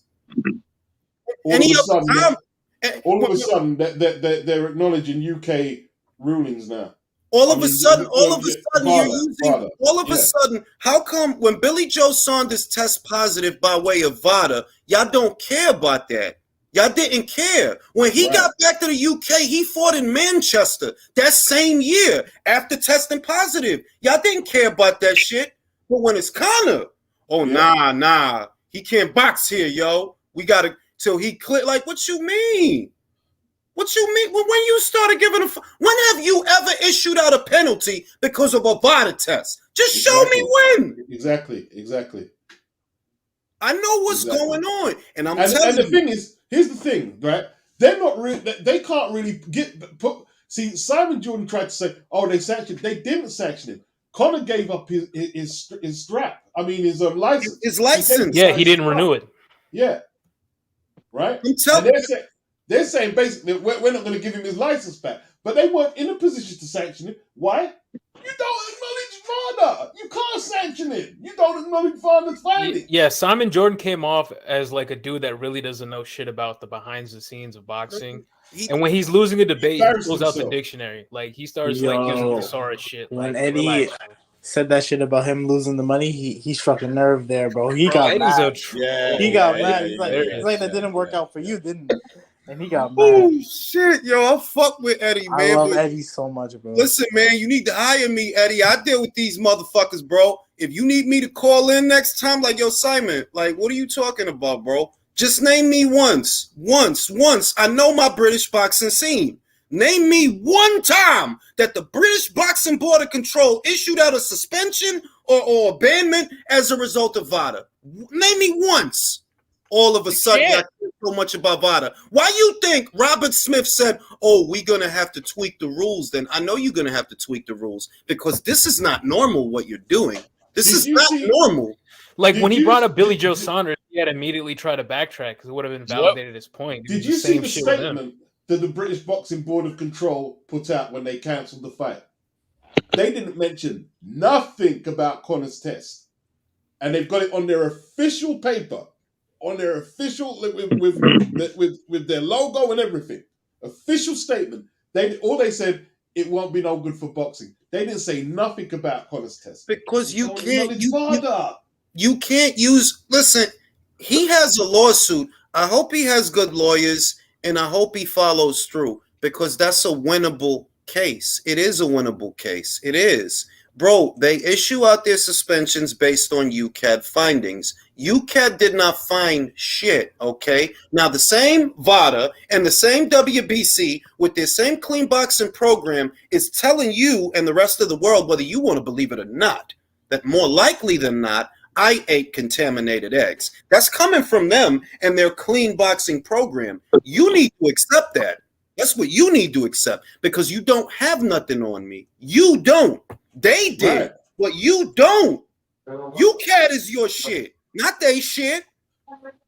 And look, what's happened to their investigation? Because look, if you're going to do an investigation, right, and you're saying that the allegedly dirty guy, his dossier is going to form the basis of your investigation. What sense does that make? He's an allegedly dirty athlete. You're going to take his information that he's gathered to do what?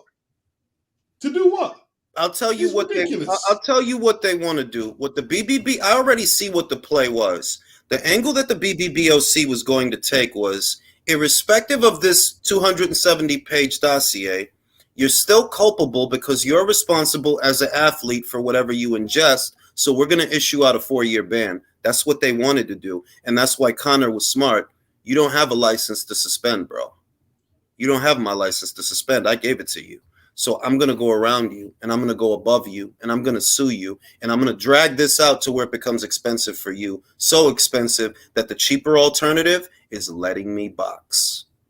But the board have been paid off. See, this time around, they're not worried about, because if they didn't have a third party who was going to, okay, if they sue you, you're covered. And we know, you know what I mean? We know there's a third party. It's Frank, bro. It's Frank. For them, and I've maintained this throughout. If I had to guess what's been going on, how does Lou DiBella beat Matchroom at a purse bid by a nominal amount of money, $100,000? Frank ain't got the dough, though. Frank ain't got the dough. I'm telling, it's not that. He has the connections. Right. Understand me. Remember what we talked about? That, bro, Frank and the BBBOC go way back. All right, Frank and a lot of these guys go way back. And what I'm telling you is there a way to know what Matchroom is going to bid? Yes, if you have a mole. Remember how it works. At the purse bid, you have to give 10% of the overall bid to the sanctioning body, right? So what if you have a mole at the sanctioning body that could tell you what the deposit is, the 10% deposit? You could then reverse engineer the math to know what the bid is going to be. And then you'll know how to beat it. So if you know that 10% of my bid is $100, right? Oh, so Jules is going to bid $1,000 tomorrow. Bet. All I got to bid is 1,001, and I beat him. That's what happened with Buatsi Pascal, bro. He beat him by $100,000, bruh. It's just like you knew what he was going to bid. If let's say, all right, I'm betting against Beats. I'm going to bet against Beats tomorrow. Beats, you already gave your 10% to the WBC. I already gave my 10% to the WBC. And I have a mole there that tells me Beats' deposit is $100. What's 10%? All right, that $100, that's 10% of the overall bid. So the bid must be $1,000. Okay, I'll bid 101. 1,001. That's crazy. Yeah, that is crazy. That's what I think is going on, bro. They got a mole. And this is, to me, this is Frank, bro. The only other person who it could be if it's not Frank is Ben. Who would want to make shit hard for Eddie in the UK? It's not hard to figure out. If it ain't Frank, it's Ben. Well, Eddie already said that Ben's got a third party paying for a lot of these fighters that are defecting over.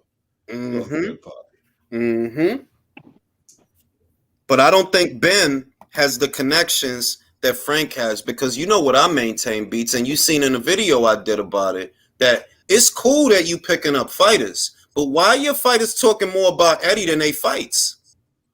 They talking more. Why you left? You don't want to talk about David Light? This is where we've reached, fellas. This is where we've reached in UK boxing. They clout chasing off the fucking promoter, not even a fighter. I'm telling you, got that shit's wild, yo. They didn't bring him over there to talk about David Light. They didn't. They listen. What them guys don't realize is whoever's the third party, they don't get they're getting all that. They're getting money, but they're getting caught up into a conflict that they don't even understand. Oh yes. Right? Oh yes. Oh yes. Right? You're gonna fight David Light, right? So Sky now. So DAZN also have a Sky channel in Britain. You're gonna go on ProBox, which ain't nowhere near the size of DAZN in America or worldwide, right? So what exposure are you getting? What exposure are you getting? Think about what we talked about, Beats. What did I tell you the other day? I think ProBox is Danny Boy. That's what I think, because why y'all in Dubai? Why y'all interested in boxing? And if it was local talent or homegrown talent, because believe it or not, there are a lot of boxing outfits in the world. Many of them are local, and they do local shows with local fighters that they're developing. You seem centered around international fight. Why? Why? I don't understand why. Where's the money coming from to put this together when you don't even have a platform, a major platform? You got ProBox. Who is bankrolling this? The only person I could think of, Danny Boy. DK. And why do Sky take Top Rank cards, but Top Rank don't fuck with Sky cards? Oh, that's the structure. The way they structured the deal, Sky, they have a deal where they show all the Top Rank cards. No. Let me put it this way. Sky has a deal with Top Rank, but Boxer doesn't have a deal with ESPN. That's why. Wow. Sky, like the deal between Top Rank and Sky is that Sky gets the UK rights to all Top Rank shows, but ESPN is only interested in certain boxer shows like Khan versus Brook, Marshall versus Shields. Not all the shows. They pick which ones they want. I'm telling you, bro, it's deep out here, and I believe that was the play. That was the play. The play was, that Conor Ben kid is a motherfucker. He gonna be some shit. We got to get him the fuck out of here, bro. He gonna be a problem. Who the fuck does Frank have for Conor Ben? You got Fury, bro. And he in his mid-30s. Who you got after that? No one. Nobody was gonna fuck with that kid. Ben, you know what you look like to me, bro? You look like a guy who got all the ingredients to make a good lasagna, but you don't know how to cook. That's what I see. You got all this shit over there, bro. You got Ben Whitaker, you got Dan Aziz, you got Natasha Jonas. Oh gosh, she's so fine. You got all put it together. Shit. Yeah. It's got like you say, he's got all the ingredients. He just don't know how to put it together. Because what I see is you going out of your way for this anti-Hearn, anti-DAZN campaign. Okay, when do you start promoting is what I want to know. Because that's not what you're doing. I'll tell you what, no one's talking about this. This is Buatsi's second defense. No one's talking about this fight in the UK. Nobody. This whole time, Lawrence Okolie, he about to come back to the ring. Where was the promotion? The promotion seems to be talking about Eddie. Right. Exactly. And I'm not a piece of shit. I'm not a piece of shit. If you gonna do some big things and you gonna make some fight happen, I'm with you. But I feel like we looking at it already, because I'm gonna give you an example, and I said it in a video I did towards the end of the video. Both Sky and DAZN have unbeaten featherweights, right? Now, Matchroom's featherweight fought 5 times in 1 year. Ask me how many times Sky's featherweight fought. 2. Are we talking men's or women's boxing? Women's. But it's not just. Okay, I think you quoted. Yeah. It's that I'm looking at it. I'm looking at your ability to develop a fighter, groom a fighter. Why is that important? Eddie got that girl out there 5 times, bro, in 1 year. Natasha Jonas, what's her activity been like recently? I was about to get into that. You didn't want to take the offer from Terry, and now you having issues with Clarissa. Cecilia's out of it because Terry took her from you. You was talking to Cecilia, right? And then you started talking to Clarissa, which allowed Terry to take Cecilia from you. Now they fighting, but you not fighting Clarissa. What you about to do then? Who you about to fight? That's what I want to know. See, what I see is you got money. That's what I see. You got money. You got resources. But when does the promotion start? Is what I want to know. Because I don't see it. Okoli was about to fight this weekend, and all I see on Twitter is people saying, I didn't even know he was fighting this weekend. Right. I didn't even know. Right. Exactly. You got the money to get the talent. That's all I see. Somebody is giving you that money. I've been said somebody giving you that money because fiscally, it doesn't make sense to pay Lawrence that. Fiscally, it doesn't make sense to pay Joshua Buatsi that. From a business perspective, why would you pay that when you know he can't bring it back? It makes no sense. So somebody is supplementing the effort for you. But now that you got him, what are you going to do with him? Because he ain't worth that. I'll tell you what, Julius, right? Savannah. What's the girl's name? Natasha. Mm-hmm. Okoli, Buatsi, Riakpo. All of these people who defected over, they're soon going to find out, right, that they don't have the best promoter in the game no more. No matter how much they're paying them to go over there, you ain't got the promoter no more. You ain't got him. You ain't got him no more. And that's who he is. He's the best. He's the best in Britain. If he ain't the best in the world, he's the best in Britain. The best in Britain, easy, right? It's cool now. It's all cookie crunchy now that checks is fat and the opponents ain't all that. It's cool right now. I'm telling you. You go and look. 9-10 months from now, remember I said it. If you see they start calling out matchroom fighters, bitch, why you went over there then?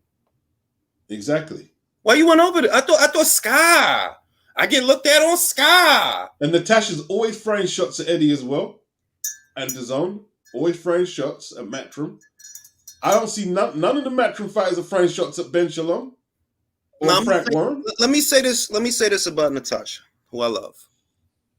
I think she made the right decision. I honestly do. For her. With Lawrence, it's experimental. We'll see. The reason I say Natasha made the right decision is because she came up. She did. She got 3 belts. She Ring Magazine Lineal. She got all the fights she needed, and she wasn't treated like an opponent. So I take Natasha out of it. Like, no, you made the right move. But the right move for you may not be the right move for Buatsi. Yeah, he's just a pussy. She made the right move because she couldn't beat Terry or the Irish girl. That's why. You beat them, then you're prioritized. You go win this game, Julius. Beats, you got your favorites. I love Natasha, and ain't nobody in this world gonna change that. Yeah, I know you love her. She's cool. She's a cool scout girl and all that. But the bottom line is, right? She stepped up against Katie. She stepped up against Terry. We're not gonna do this, Beats. No W's, bro. We're not gonna do this, Beats. Go win, cuz. We're not gonna do this, Beats. No, we're not gonna do this. We're not gonna do this. Go win. Let's keep it on Okoli, who I don't give a fuck about. This the main shit. I'm not negative. If you feel that Ben can make big things happen for you, I'm all for it. Go get Arsene Goulamarian after this. That's all I'm saying. Go get Arsene Goulamarian after this. Or go get J.O. Pataya after this. Because if you don't, you're full of shit. And I tell you what, I don't see him losing against this guy, but if that guy gives him a tougher fight than expected, this is gonna be a disaster of a weekend. I'm telling you, Beats, that if they start losing, and you know, you putting it, you trying to act like, oh, that he gonna do something for you that he couldn't do. I'm telling you right now, the promotion has not even started. Okay. All I see in terms of promotion is your fighters keep talking about Eddie. That's all I see. That's all I see. When we going to talk about, okay, you got Joshua Buatsi. What you going to do for him, bro? Right, yeah. What can we expect, bro? You know, when they did the press conference last week, he said Yard's name on Scott. I already see it. Like, what you mean on Scott, bro? If you want a Yard, he's at Queensbury. See, this is where the common sense isn't adding up, right? You ain't fought for a world title yet, right? Anthony Yard got rave reviews for a losing performance against Thing. He came off like a hero, right? After losing to Beterbiev, right? Mm-hmm. If you think that Frank is going to send Anthony Yard across your side of the street to fight, no. You see, last week I caught it, and that's where the notion hit me. Don't tell me.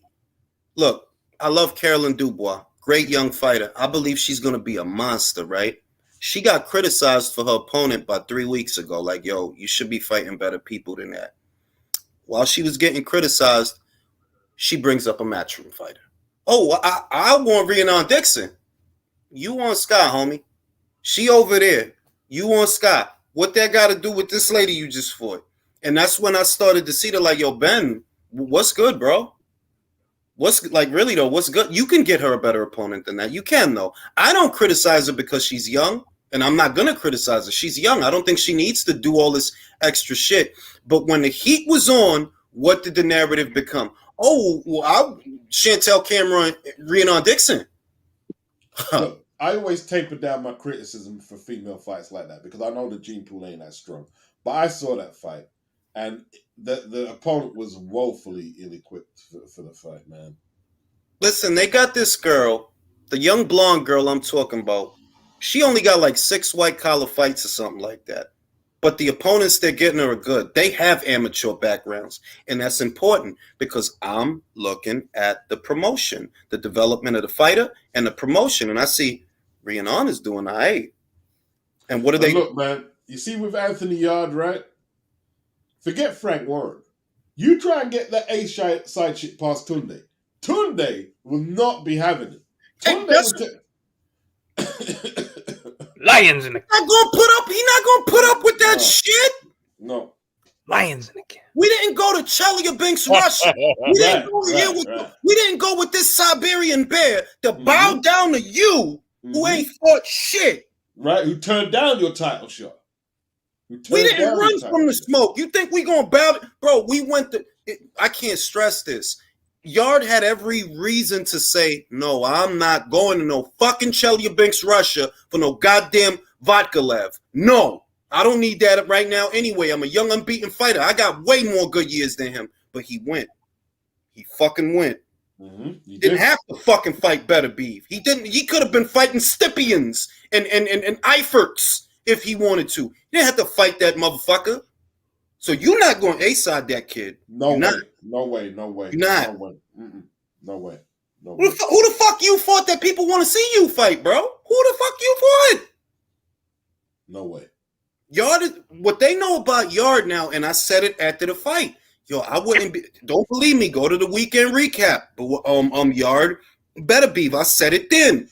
I wouldn't be surprised if Yard got more marquee value than Joshua Buatsi. Why? You got an O that don't nobody give a fuck about.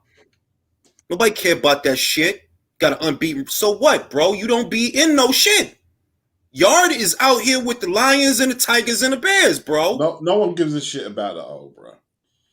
No one.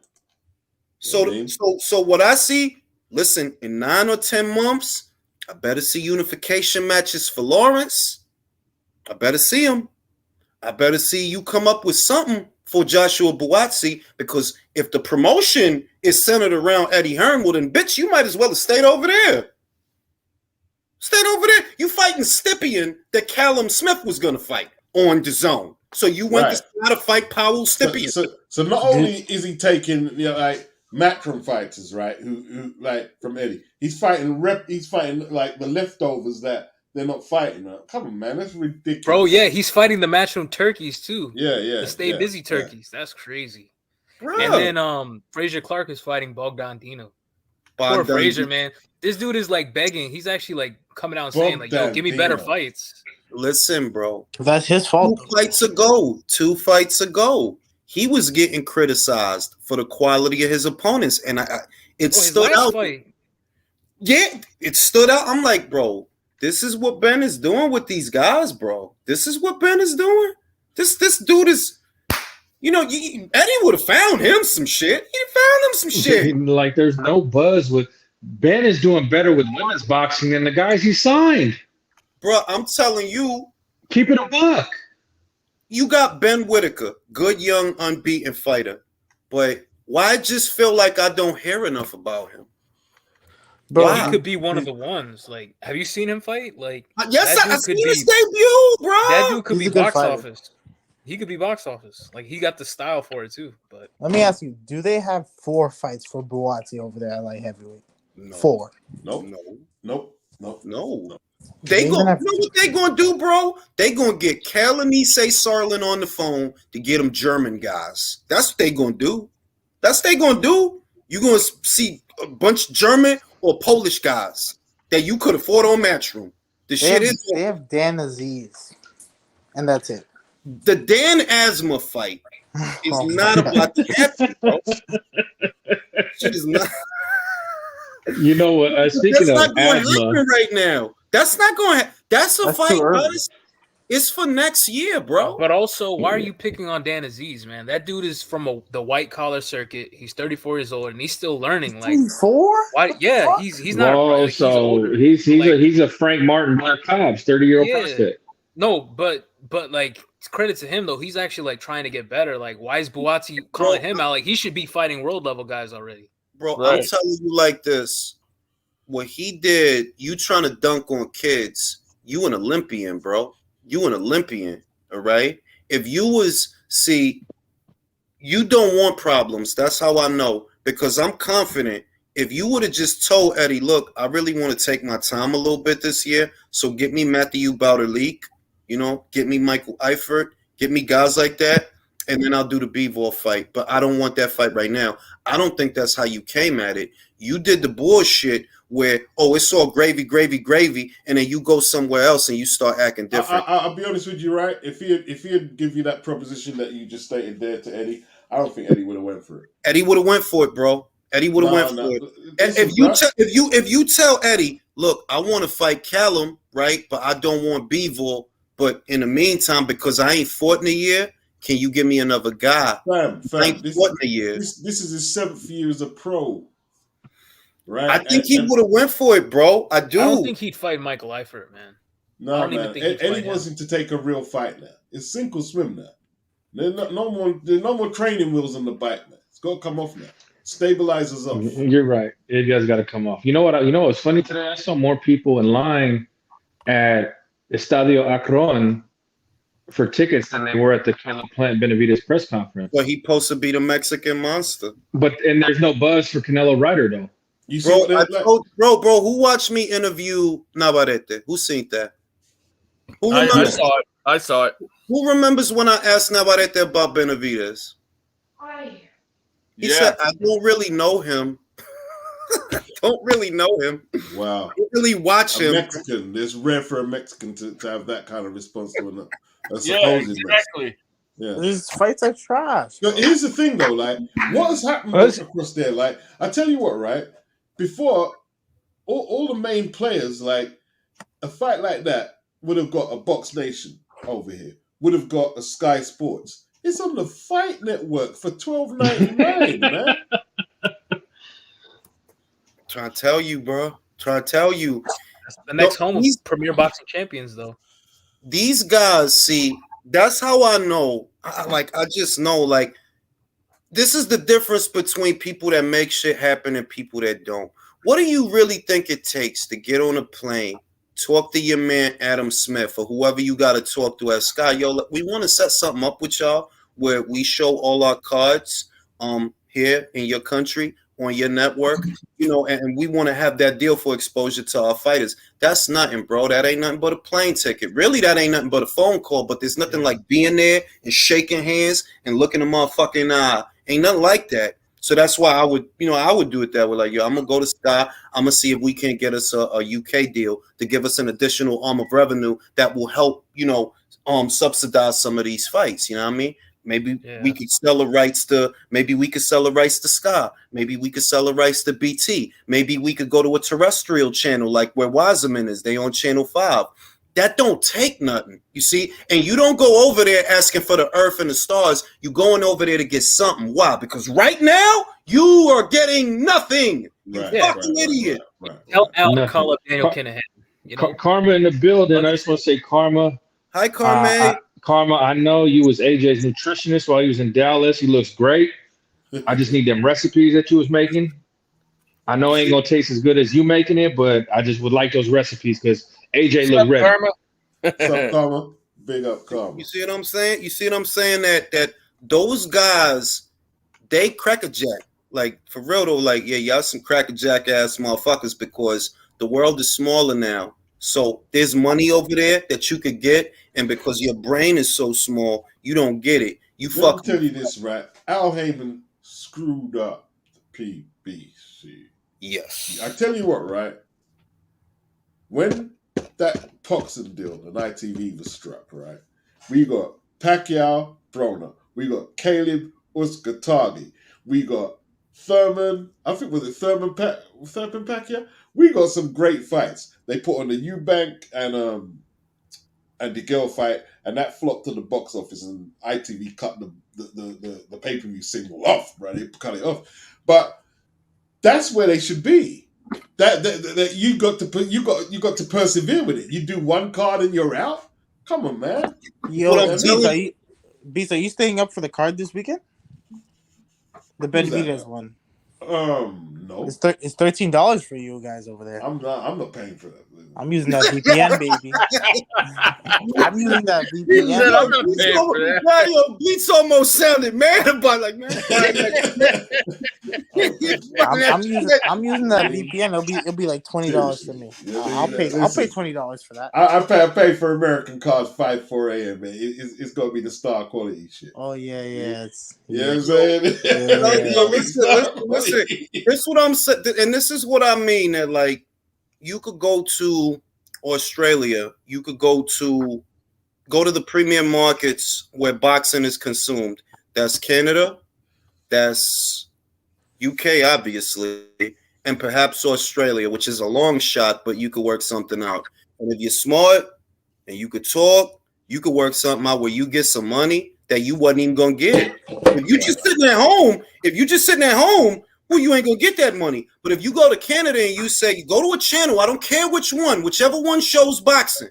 Yo, we want to work out a deal where we show our cards on your network for a small price. Can we work something out? Small price, nothing major. We don't want a lot of money because we know we don't have that audience here yet. We're trying to build that audience here. So can we work something out? You go to the UK, you do the same thing, and you're gonna get money. You know what? It's not a lot, but it's more than you had before, you fucking idiot. Yeah, because they're morons. They don't understand that. Like, yeah, BT isn't your direct competitor. They're over in the UK. You should work out something mutually beneficial. Stupid. Exactly. To where you show our cards. We don't want a lot of money. You know, we try and get some money, obviously, but not a lot of money. And we want to work it out to where we grow our audience, and maybe we do a little bit more business. You know, maybe we fight some of your fighters. Maybe we send some of our guys to you to do some shows and things like that. You know what I mean? You could do it. But these guys is bozos, and that's why Eddie got him beat out. He looking at the world, bro. Y'all motherfuckers looking down the block. He looking at the world. Yep. Get that shit in Mexico, bro. So my ain't no buzz. See, the thing is, they critique the zone, right? But when you think about it, right? When you're going out to 200 odd countries, you don't have to worry about, I'm going on ProBox or the Fight Network and all like these limited apps and shit. Come on, man. It's ridiculous, man. What's up? PVC. You know what I'm saying? Like Ben got a guy, you know, Ben's guy, Lawrence, where you could have seen him in America on a major platform, which is the Zone. Now he's on ProBox. He's on ProBox. Right? Caleb and David, you know what I mean? Like, supposedly the next big thing.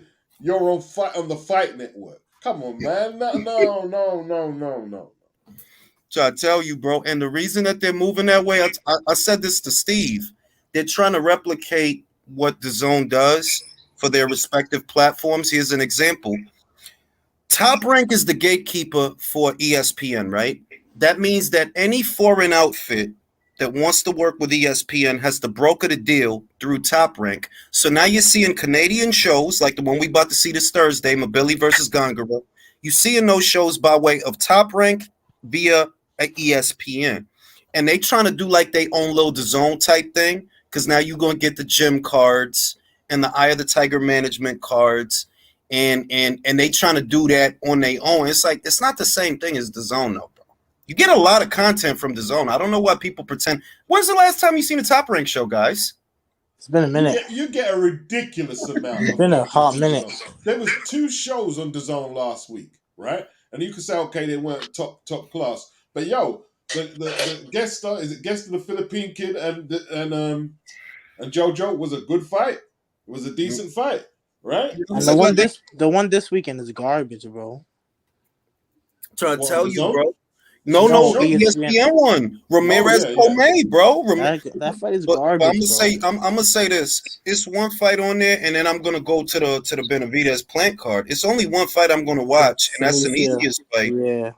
Because I know that's gonna be a good fight. I know for sure it's gonna be a good fight. Like, it's gonna be an action fight. It's gonna be a good fight. After that, I'm going right back to the pay-per-view.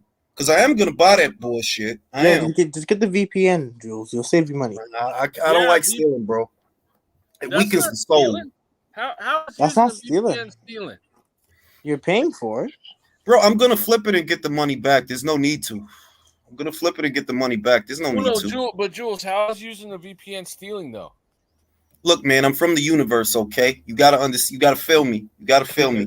Universe vibrations, that's right. From the vibrations, when the vibrations hit, you're not supposed to do certain things, and you know it. Yo, why isn't Loma and Haney confirmed yet? Like, what the fuck's going on? Confirm it, bro. There's no issues with that fight. Don't worry about that fight. You think that they're? It's gonna go down. Don't worry about it. Don't worry about that one. Well, they good. It's taking a minute, bro. It's taking a minute. Bob is the only one out there. Like Al flipping, he lost the plot. Bob still keep a UK link and a credible one. Not like he's got when that fight goes, Sky will have that. You know what I'm saying? Well, you see, Bob, like, for all the shit, you know, he got 2 credible guys in his back pocket in the UK. He got Frank, and he has Sky showing all his cards on Sky. And whenever he want to outsource somebody, he still has Frank. Mm-hmm. So he working the shit. Al, I'm telling, that's not a boxing guy, bro. That's not a boxing guy. You lost the plot. It's not a boxing guy, because why the fuck is you could literally go to a major network and get your fighters exposure that they not getting. You could do that, and you not doing that. You know what it is, cuz, right? Like, it's funny how things follow, right? The fans and the promoter are like-minded, right? You ask any of them PBC fans, no, man, fuck with that international money. We don't need it, bro. I mean, for real. They'll say literally. Right? Yeah, they'll say we don't need it. Like they're signed to PBC or some shit. Right. We don't need that shit, yo. Selling tray bags with seeds and stems in. We don't need that shit. Right. Pull a fire stick out. Don't need that shit. Exactly. Like fucking retards, bro. And the scary thing is, right? You just got to go back a few years. When Mayweather, when he fought Pacquiao, how much he did done near $1 million, and that was 4 or 5 a.m. in the morning, and he done other fights 600,000, 4 or 5 a.m. in the morning. But you don't need that the UK money. He's doing more in the UK than you're doing in America, bro. I've been saying it for 5 or 6 years now. About 5 or 6 years, that UK money looking real motherfucking good, and these motherfuckers, they don't know their own market. They don't know. I'm not playing. Y'all don't know your own market, bro. That UK money is good over there. Why y'all acting like that money ain't good over there? Don't you see what they paid Charles Martin to go over there? $7 million. Your fighters ain't bringing that in, bro. Do you know why Bob Arum keeps that link there? Because he's been getting the UK money since the 70s. Exactly. He know. Yeah. It's money over there. It's money. And I've been saying this for a while. The premier boxing scene is not America. Are you joking? That been changed, bro. That you Listen, man, bro. I've got the videos on my list, right? And like I read about Bob and Sabatini from Italy and Mickey Duff. They used to be like Pinky and the Brain, bro. They used to be in this room plotting the boxing world together, right? And they was controlling boxing from America, Italy, and England, right? Bob never passed up no international money. Never. Look, from the days of Don King, fights been happening abroad, bro. And it happens in front of these guys' faces. It happens in front of these guys. Like, you do understand that when Mike Tyson fought Buster Douglas, it wasn't in America. You know that, right? You know when Muhammad Ali fought George Foreman, it wasn't in America. You know that, right? Right. Ali fought Frazier in Jamaica. It's a Floyd thing, bro. Floyd. This is all Floyd's fault, bro. It low key it is because Floyd. But Oscar didn't fight outside America. He didn't have to. That's what I was gonna tell you is that America's not the premier boxing scene anymore because we did that to ourselves. It's not Floyd's fault. Floyd made sure, but Floyd was getting 600,000 in the UK 4 or 5 a.m. It's not Floyd's fault. The blueprint is there from Floyd. It's there from Floyd. I'll say this, bro. Boxing, going outside of America to get money is not some shit that started in the last 10 years. That shit, motherfuckers actually been doing that. Right. Wow. All the smaller fighters will go to Japan. Fucking Winky Wright is another example. He's over there in Europe, bro. Fight motherfuckers, bro. Fight motherfuckers over there. Yep. That shit is not no new shit that started this year. But these guys that they swear up and down that they know boxing. They think this is some new shit. I saw Winky fight Steve Foster from up near where Fury lives, Ainsley Bingham, and beat all them up. He fought the Latin guy. He gave Winky a beating, but that was early in Winky's career. Yeah, Winky, an international player. Yeah. Of course. That's not like going at, especially now, which is how I know we in the end times. The world is smaller. The money is closer. You just got to grab it. The money is there. You got to grab it, though. And you don't want to grab it because you're xenophobic. Some part of you thinks that you better than these people and that they money ain't no good. It's like, bro, you know the pound is worth more than $1. You know that, right? They don't know. The fucking morons who were whining that Fulton versus Inoue is in Japan, you do realize that. The yen, that's not a third world country. You know that, right? So they're well-developed countries, first world country. The money is good. And if you did that fight in America, it would not be worth the same money that it's worth over there. There's more money for the fight over there. You understand that, right? While you moaning, was you going to go? Fucking idiot. Raphael in America makes the most money regarding to big-time championship pay-per-view fights. UK will never replace Vegas. You do realize that Britain ain't even a country. It's just an island. It's a little tiny island. You could fit England into Texas. Like, yeah. Pretty fit it in Texas. Times over, yeah. But the shit is 10 motherfuckers that's willing to pay is better than 1,000 motherfuckers that ain't. Basic math. You got thousands upon thousands upon thousands of people here that swear they love boxing. How many of them pay? How many? And here's the thing to Raphael, right? When's the last time an American promoter got $150,000 for a site fee for a fight? When's the last time that happened in America? It's not happening, bro. The days you're talking about is the casino culture, which was very vibrant in America. That was Trump. Listen, Trump was good at what he did. No, but bro, those is days when I was a child. Them days is gone, bro. Them days is gone. Like Steve Taj Mahal and Bally's and Sands. All that that's shit gone. Gone, Steve Kim tweeted when Tyson fought Spinks at a Trump hotel. The site fee was $11 million. That's close to $30 million with inflation now. Nobody's paying that no more. Money, just big money. But you see them days, right? You know what they used to do, right? The high rollers and gamblers used to go in for the week until fight day, right? That's what. Stay at the hotel, yeah. Stay at the hotel. Yeah. It's not like I don't know why. I could only gather that maybe these are guys that don't go outside, or maybe these are guys that their brain don't work. But we're educating them. We're educating them. Them days, like, bro, the days. Do you think? Remember, they used to do fights in Atlantic City. It's over for that, bro. They used to it's all over. It's over. It means it's over. Do you think that Dubai can eventually replace Vegas? Absolutely. It's on its way. It's on its way. Yeah, it's on its way, right? Listen, man, I'm trying to tell you, Drew, I'm trying to save your spirit. It has been foretold a great power will rise in the East. It's here, bro. And that's all that money in Qatar, all that money in Dubai, the UAE is here, bro. That's that money in Japan. I don't know if nobody never told none of y'all that before, but I've been heard that it's going to be a great power that rises in the East, and things in the West is going to get bad. I've been heard that shit, bro. It's going down, bro. Dubai is surpassing a lot of shit. Yeah, because I've been hearing rumblings like that. That's the only place in that area where they would consider allowing gambling.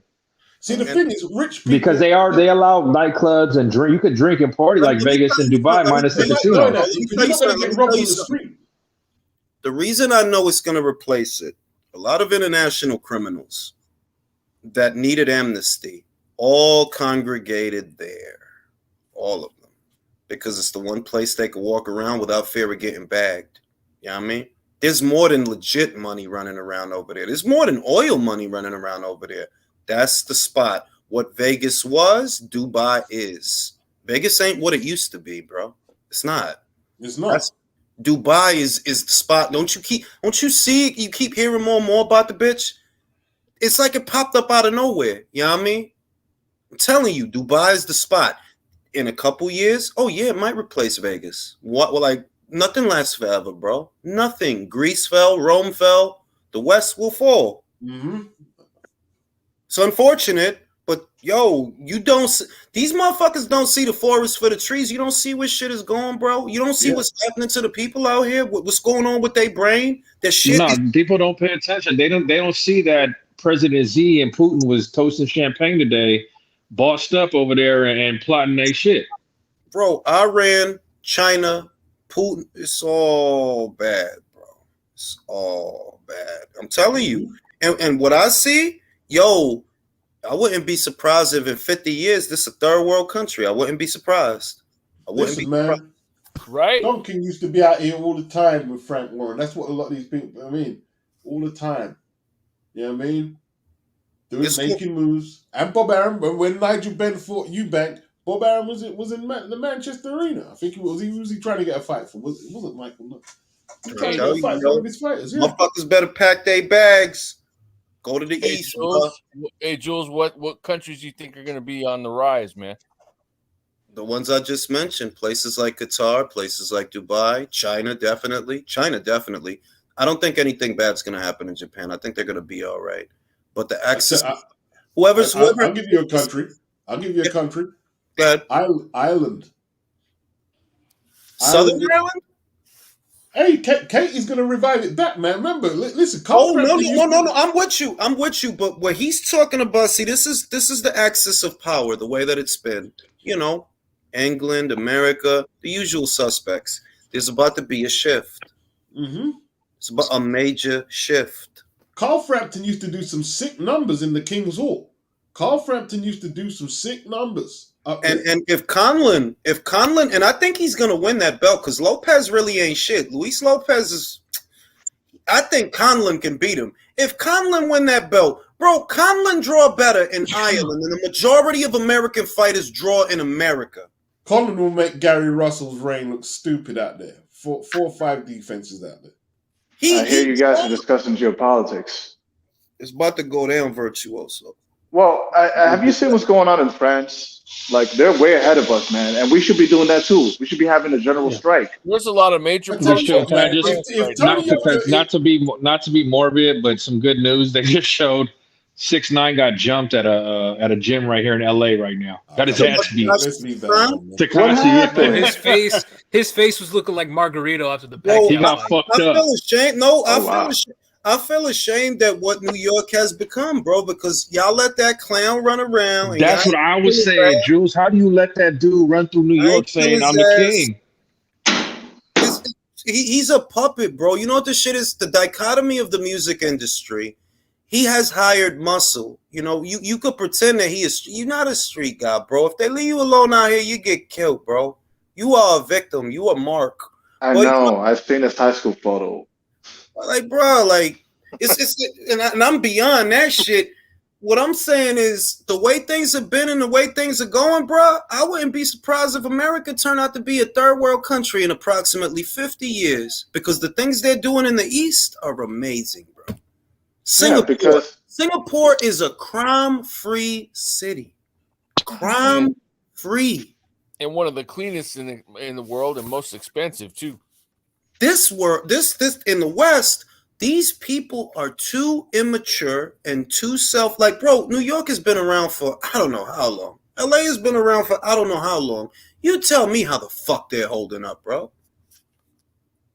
Well, the score is running out because but of it's the not festival. not even that. Like, bro, go to any like medium-sized town in the American South. That shit is literally like Iraq. Like, it literally looks like the third world. There's no jobs. The Dutch create New York. Everyone's on fent. Like, it's crazy.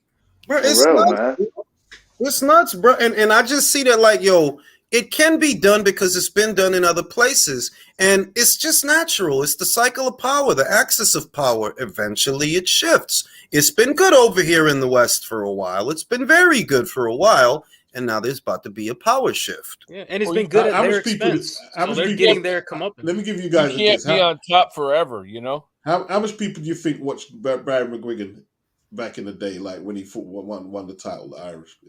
I imagine it was a lot of people. That's 19 million people watched that on television. 19 million.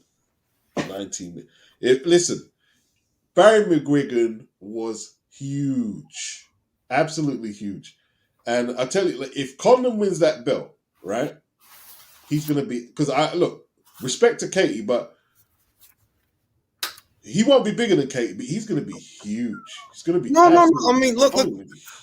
This is what else I see. I see your point. I see your point that he's because I watch his fights and he always draws good crowds. Always add a title into it against a respected champion. If he won, and I do think he's going to win, he's going to draw, bro. My thing is that eventually they're going to put you in there with Robisi, and Robisi's going to beat him. So that's why I don't think he'll be bigger than Katie, because your reign is not going to last that long. Yeah, he won't be bigger than Katie. He won't be bigger than Katie, especially with especially Conor hyping up this Katie fight and getting involved. But the Irish come out and support their champs, from Rinty Monaghan to Dave McCauley when he fought Filio Bassa. They come out and support. Even they had a middleweight. He didn't even win a title. Did he fight Steve Collins? No, not Steve Collins. Not Steve Collins. There was another one, man. Bernard Dunn. No, not Bernard Dunn. I can't remember his name now, man. I can't remember his name. I think he fought Howard Eastman. Let me see if I can remember his name. No, it's not even Andy. He was nice though. Yeah. It's not even Andy. Let me see if I can find it quickly. Oh man. Okay, Sergio Martinez means business, y'all. Jules, his trunks are above his knees. No knee braces. The man's ready to fucking go, baby. I hope he's on Peds. I hope he's on aspirin. No, give me Sergio on Peds. He could win a middleweight title in this fucking division right now. I hope he's on Peds, bro. That's all I hope, because he need him. If anybody John Duddy used to do good jobs. John Duddy. On the theater, bro. And he never really did shit. But he was a fan favorite. You know, because I used to watch his fight on MSG. Trying to tell you, but there's some good prospects out of Ireland. Watch out for them Donovan boys, them Donovan brothers. They're gonna be really, really good. Oh, I seen at least one. I seen one guy named Donovan. He was sharp. Probably Patty, but his brother is gonna be Patty Donovan. He's sharp. His younger brother is even nicer. And they're hungry for it, because since that Regency shit, they've been starved. They're hungry for it, man. They're hungry for it. And they got a good scene over there. The main thing is that when people fight, when they guys fight, they show up. I think, Conlon gonna win that belt. And if he win that belt, he gonna be good until they put him in there with Robeisy. That's what's gonna kill it. That's tell you what. If Katie can get past Cameron, I think I might even travel over to that Croke Park thing, man. I'm gonna tell you what, man. But she gotta. You picked a hard fucking fight, man. That's what you did. You picked a hard fucking fight, man. Yeah, Katie always picks hard fights, isn't it? She might have picked the right motherfucking one. Chantel ain't for play. She gonna try to fuck you up. She's one of them Irish. She like wear it on their sleeve and then live by it. So she couldn't pick a weak opponent. If she wanted to, she couldn't. If she wanted to, she couldn't.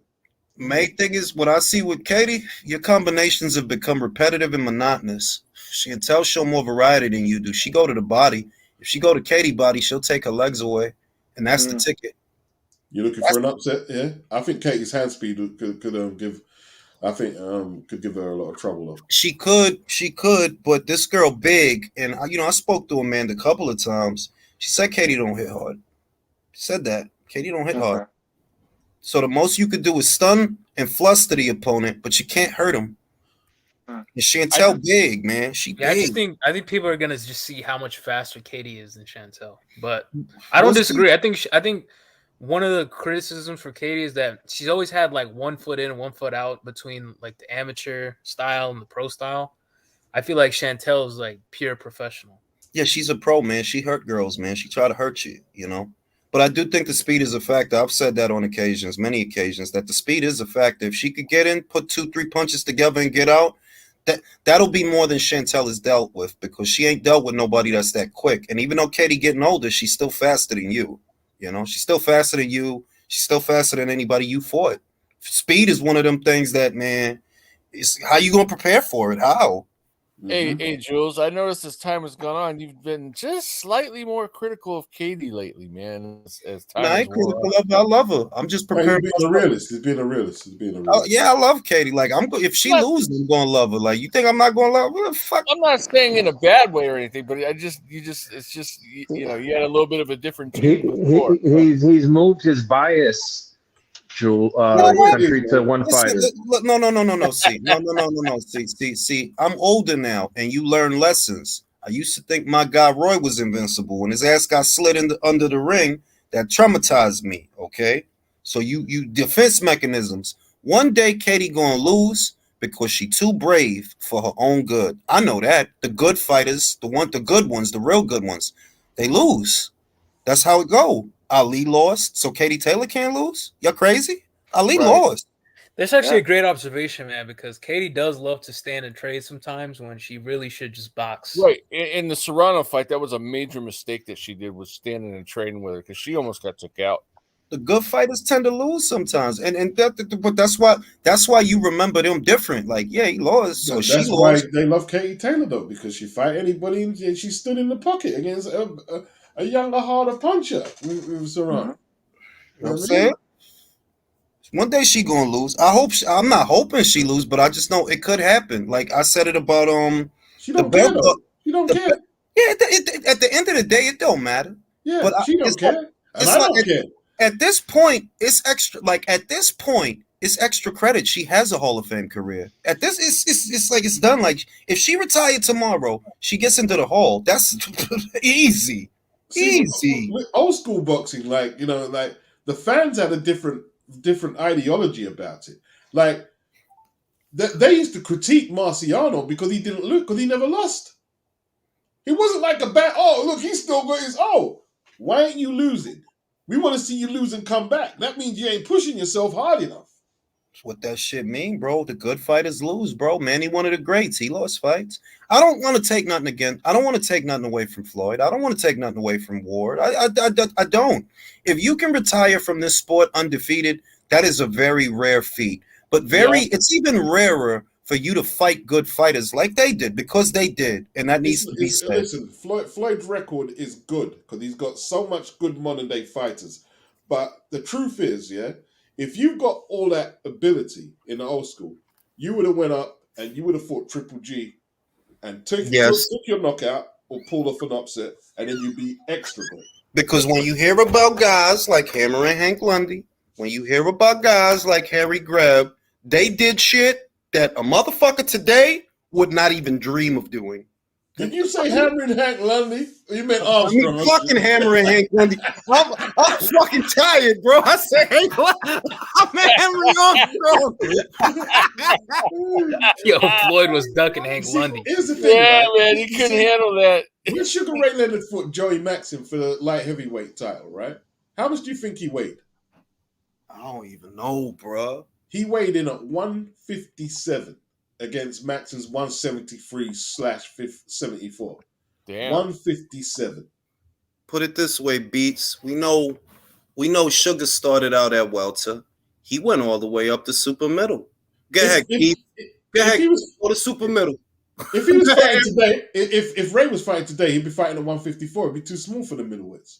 Bro, this shit is look when he fought what was it, Donnie Lalonde for 2 titles. He fought him for a super middleweight title and a light heavyweight title. Go ahead, Keith. Get up there.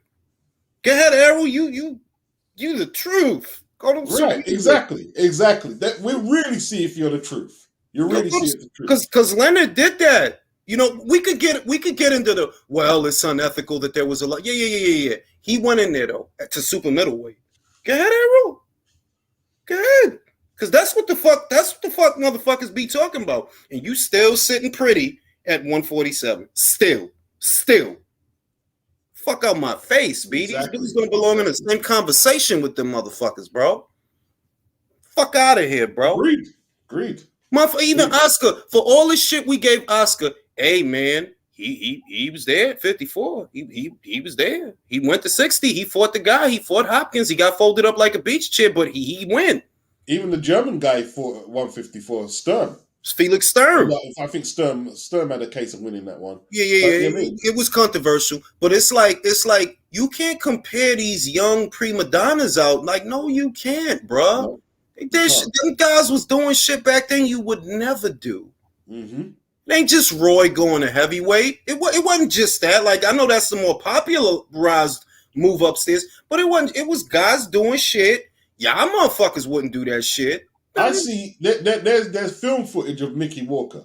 He was the welterweight and middleweight champion. I see this motherfucker, and the footage is online, fighting Max Schmeling, full-size heavyweight. And there's Mickey. God. I'm going to push up with him like... one of my favorites, bro. I said, who was the guy that fought? Because you didn't fight the bigger guy, like covering up and trying to hide. Billy Khan, bro. Billy Khan. And Joe Louis. Who was the guy that fought Primo Carnera and he was like half his size and he beat him? Max Baer. But Billy Khan, bro. Dude didn't have nothing but speed and combinations. Taking it to Joe Louis in the 13th. Bruh, y'all motherfuckers would not do no shit like that. Heavyweight champion. Fighting one of the hardest punching heavyweights ever. That was saying. And he ain't and Billy wasn't back footing it in lateral move. No, we fighting, bro. I'm taking it to you. Doing all the shit. He got knocked the fuck out in the 13th, but still he did that shit. Look, if in modern day boxing, on modern day standards, 12-round fight, Billy was ahead on the cards going into the 13th. He would have won. Yeah. He would have won. Yeah. And I'm saying these guys today, I ain't trying to be that old Joe Budden guy, but I'm being real.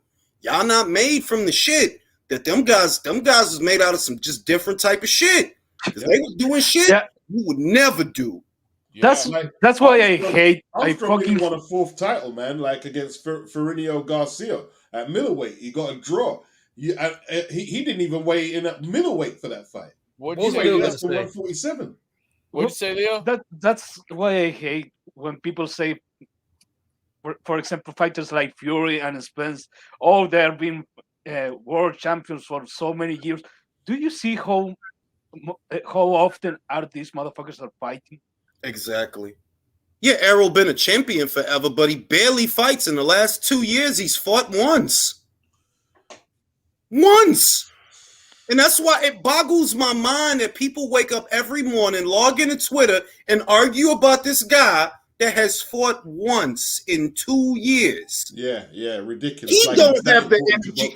He don't have the energy for boxing that you do, arguing about this shit. And the thing is, I heard you talking to Steve. I heard you talking to Steve Kim, and he spoke about Leonard. You see, before Leonard tied up them belts with Tommy, he went up to 154 and fought the Ugandan Kaluli. Steve just spoke to you about it. And Kaluli, based in Denmark, had about 8-9 defenses behind him. He was a southpaw, 74 5-inch reach, and was a very good fighter unbeaten. And Ray went in there. And hey, Ray took a beating, man. But he won the fight. It was a tough fight. You know what I mean? Them days, you had to prove yourself, man. You had to prove yourself. These motherfuckers don't want to do that. And that's why they get mad when, you do fantasy fights and you talk about old era fighters versus young era fighters and how old guys like me, I'm always going to pick the 15-round fighter. Almost always. It's 15 rounds, bro. And that wasn't 15 rounds. Go back and watch those fights. It's not 15 rounds of ice skating around the ring. It's 15 rounds of fucking war. A fucking war. I tell you what, man. You know what I mean? Even like they talk about 135. Like somebody like on Twitter referenced to me, like Bazooka Joe Limon versus Bobby Chacon. Or Ray Mancini versus Arturo Frias. Yeah, I said that the other day as a joke. I said that the other day as a joke. Ryan Garcia versus Bobby Chacon. Who would win? Oh my god, that's a murder scene right there, bro. Bobby would like. Oh my god. Ryan would end up with his picture on a milk carton. You try to do that diva shit, Bobby. You be on Twitter and TikTok, and Bobby would just be after you. Bro. That one rematch, because that was the rematch that I seen between Bobby Chacon and Lyman. Bruh, your whole career won't be as difficult as that fight. That one fight. Yeah, that's right. That was war, all right? That wasn't this shit. I'm going to laterally move and jab. Nah, son. They was going at it, bro. They were trying to take each other head off in that shit, bro. Yeah. Different gravies. Different gravy. Yeah, man. Yep. You imagine that shit fucking these like, bro, look, man, Lomachenko is cool. Lomachenko is cool, and that's all well and good. Duran would have beat the fucking daylights out of him, okay? The daylights. The fucking daylights. Imagine some of these dudes trying to survive in that war that Hagler and Hearns had. They never would have lasted. They would have got if you put Duran in a time machine, man, you just I'll need you to beat up all these lightweights, bro. He would terrorize everybody, man. He'd go on some Thanos shit. He would destroy these guys, bro. And with his ability to move up in weight, he'd probably win every single title from lightweight to 154, probably. Bro, like we sitting here worrying about some Subriel Matisse. Go ahead, bro. You know what I'm saying? Like, it's different gravy back then, bro. I'll tell you what, man. Put them in. Forget Duran. Put them in with Vinny Paz, Greg Howden, them guys. You know what I mean? Give them all the work they need. Pernell. Vito Antuofermo. Hector. I'll tell you. That go back to the shit I be saying about Ray Mercer. I ain't even gonna get you, Lennox. I ain't even gonna get you, Holyfield. I'm not gonna get you the top guy. I'm gonna get you just a average guy, right? Except Ray was above average. Ray in this era hurt a lot of guys. Yes, bro. Y'all motherfuckers out here trying to box and shit. That motherfucker was trying to put you in the hospital. Knocked him out cold, bro. Ray would knock Errol Spence out cold in 4 rounds. It'd be a sparring partner. Errol would be a sparring partner for Ray. I'm saying, imagine Aaron Pryor today, man. bro, I'm trying in this era. Imagine you put Rolly Romero in there with the Hawk, bro. Oh my God! Or Meldrick Taylor Meldrick Taylor and Teofimo Lopez at 140. Yo, you know what would happen, bro? Imagine George Kambosos. My God. Kambosos with Alexis Arguello. Aaron Pryor will be walking out with Rolly Romero's face on his face. You know what I'm saying? Like the skin removed. He would have the casket next to the ring as soon as Rolly got hit because he'd be dead, man, by Julian Jackson. If Rolly fought Howard Davis, who couldn't punch like the skin of a rice pudding, he wouldn't land a punch. He wouldn't land a punch, bro. Seriously. You know what I'm saying? Imagine you get and look, I fuck with some of these guys. Don't get it twisted, but I'm like Edwin Rosario. Put Rosario. Tell me that's a bad. He Man, I could think box and Teofimo punch. Lopez or Devin Haney with either Bobby Chacon or Alexis Arguello. No, bro, you are not ready, bro. Roger's uncle. I mean, Floyd's uncle Roger. Roger would be doing some damage. Yeah, you want to know who would do some damage? The professor, Azuma Nelson, man. The professor. Oh, no. Listen, Sandor Martin got motherfuckers stuttering. Swap out Sandor. Go ahead, Frankie Randall. These motherfuckers ain't going to do, Could you I imagine? see Frankie Randall at the York Hall against Rosario. I see him live. Could you imagine Chavez Sr. In the today? 80s. Chavez Sr. today, bro, he would be terrorizing people. Alex Paz says, I want Sergio versus Triple G, both on pads, 12 rounds, and Steve Willis. Shit, bro. I'm for that. Why not? I feel after a certain age, the old guys should get to use pads. Jonas says, would Crawford Holyfield would be good. Would Crawford and Usyk survive in a 15-round era? I've said it many times that there were very few fighters that I think could have survived in those eras. I think they both would have got beat, but they'd have done okay. I think they would have been, like we said, they'd be champions in that era. That's what I'm. That they would have losses, but they'd be okay. They would do okay. I swear I've heard every trainer say that Crawford would absolutely do well in the past. Same thing with Chocolatito and Inoue.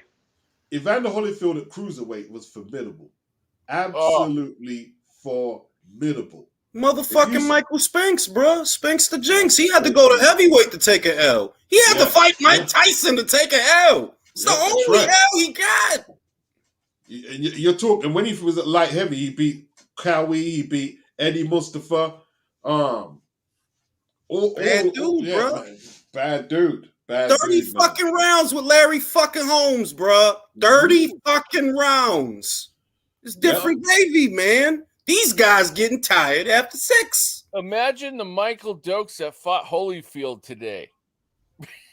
One round going to the body. Remember the third Fury fight? He throwing punches, and this is what I say about Joshua Buatsi. Wilder came out in that first round in the third Fury fight, being proactive, initiating action, and going to the body, jabbing to the body. It was actually working. That was the only good round he had. It was working. After round 1,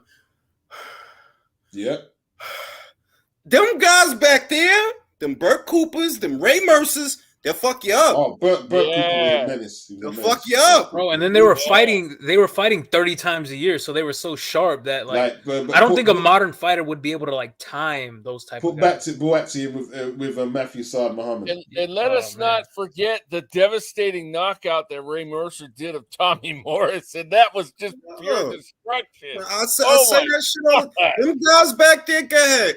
Jimmy Young is not as tall as these guys. But I'm telling you, I'd pick Jimmy Young. Yeah, boxing ability, just great boxing ability. Because these big guys, that size is not always an advantage. You're gonna get tired first. You'll get tired first. He'll become the masterclass for Jimmy was against George Foreman when he beat him in Puerto Rico. The absolute masterclass, man. Masterclass. You know what I'm saying? They think all I see is a lot of guys that get tired real fast. That's what I see. They get tired, bro. 6 rounds. These motherfuckers is in World War III from back then. Them motherfuckers is going crazy, bro. Crazy. Well, you know what? The training regimens they had back in the old days, I think, were better in a lot of ways. I think, and you know what it is, right? It's the diet as well. Like the American, what's his name? Chad, the American footballer. What's his name? Chad something. Chad Ochocinco. Yeah. I think that. Yeah. He was talking to I can't remember it. He says Shannon. Is it Shannon Sharp? Shannon Sharp. Yeah, Shannon Sharp. Yeah. He was talking to him and said, "You got injured a lot, innit?" Yeah. He said, "Oh yeah, I got injured." You know why you got injured? No, I don't know. What would you mean? Because of your diet. They got you eating rabbit food, bro, and you're out there on the gridiron. The people are weaker, bro. The people like I'm going to tell you something that's going to make everybody uncomfortable. The human race as a species is becoming weaker over time. More degenerative diseases, men that are not as strong. The immune system can't fight off a lot of the modern day diseases that are there. Look at the big panic. Listen, if coronavirus was around in the 50s, people would fuck that. Motherfucker would have still went to work. But the like who said training regimen? It was different. There was none of this. The strengthening conditioning back then was okay. You do your push-ups, you do your sit-ups, and you run. There was none of these fucking nutritionists. There was none of these. There was no flipping tires. There was no running with parachutes. There was none of that shit. It was just boxing. You run, push-ups, sit-ups. Instinct. They also chopped wood too, and drink 5 kilos of water a day. None of that. Yeah. What I think that they had that you can't see it from the outside because you're not in the ring.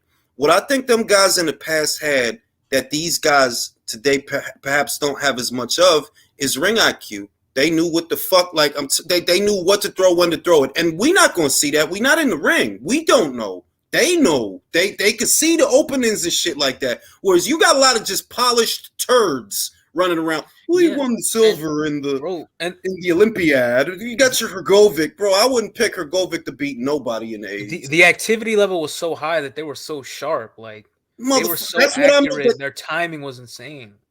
That you go ahead. You won the Olympic silver medal, Filip Hrgovic.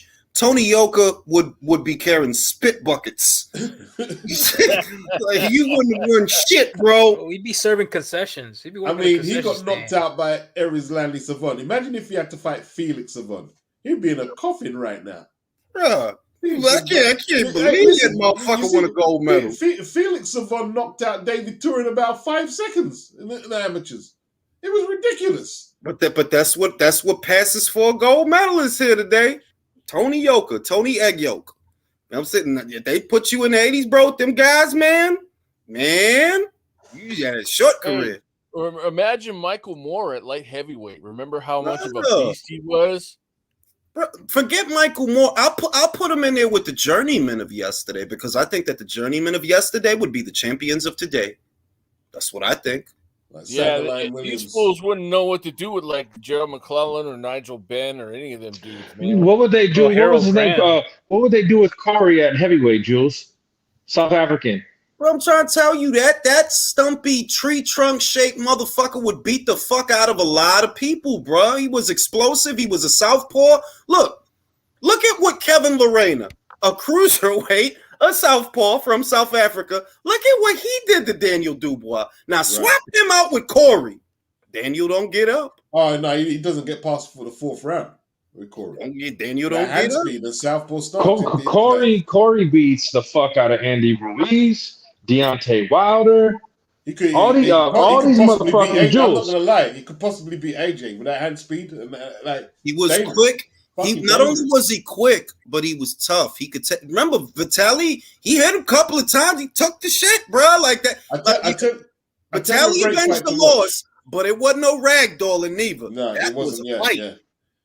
I tell you, a great fight to watch is Corey versus Hasim Rakaman.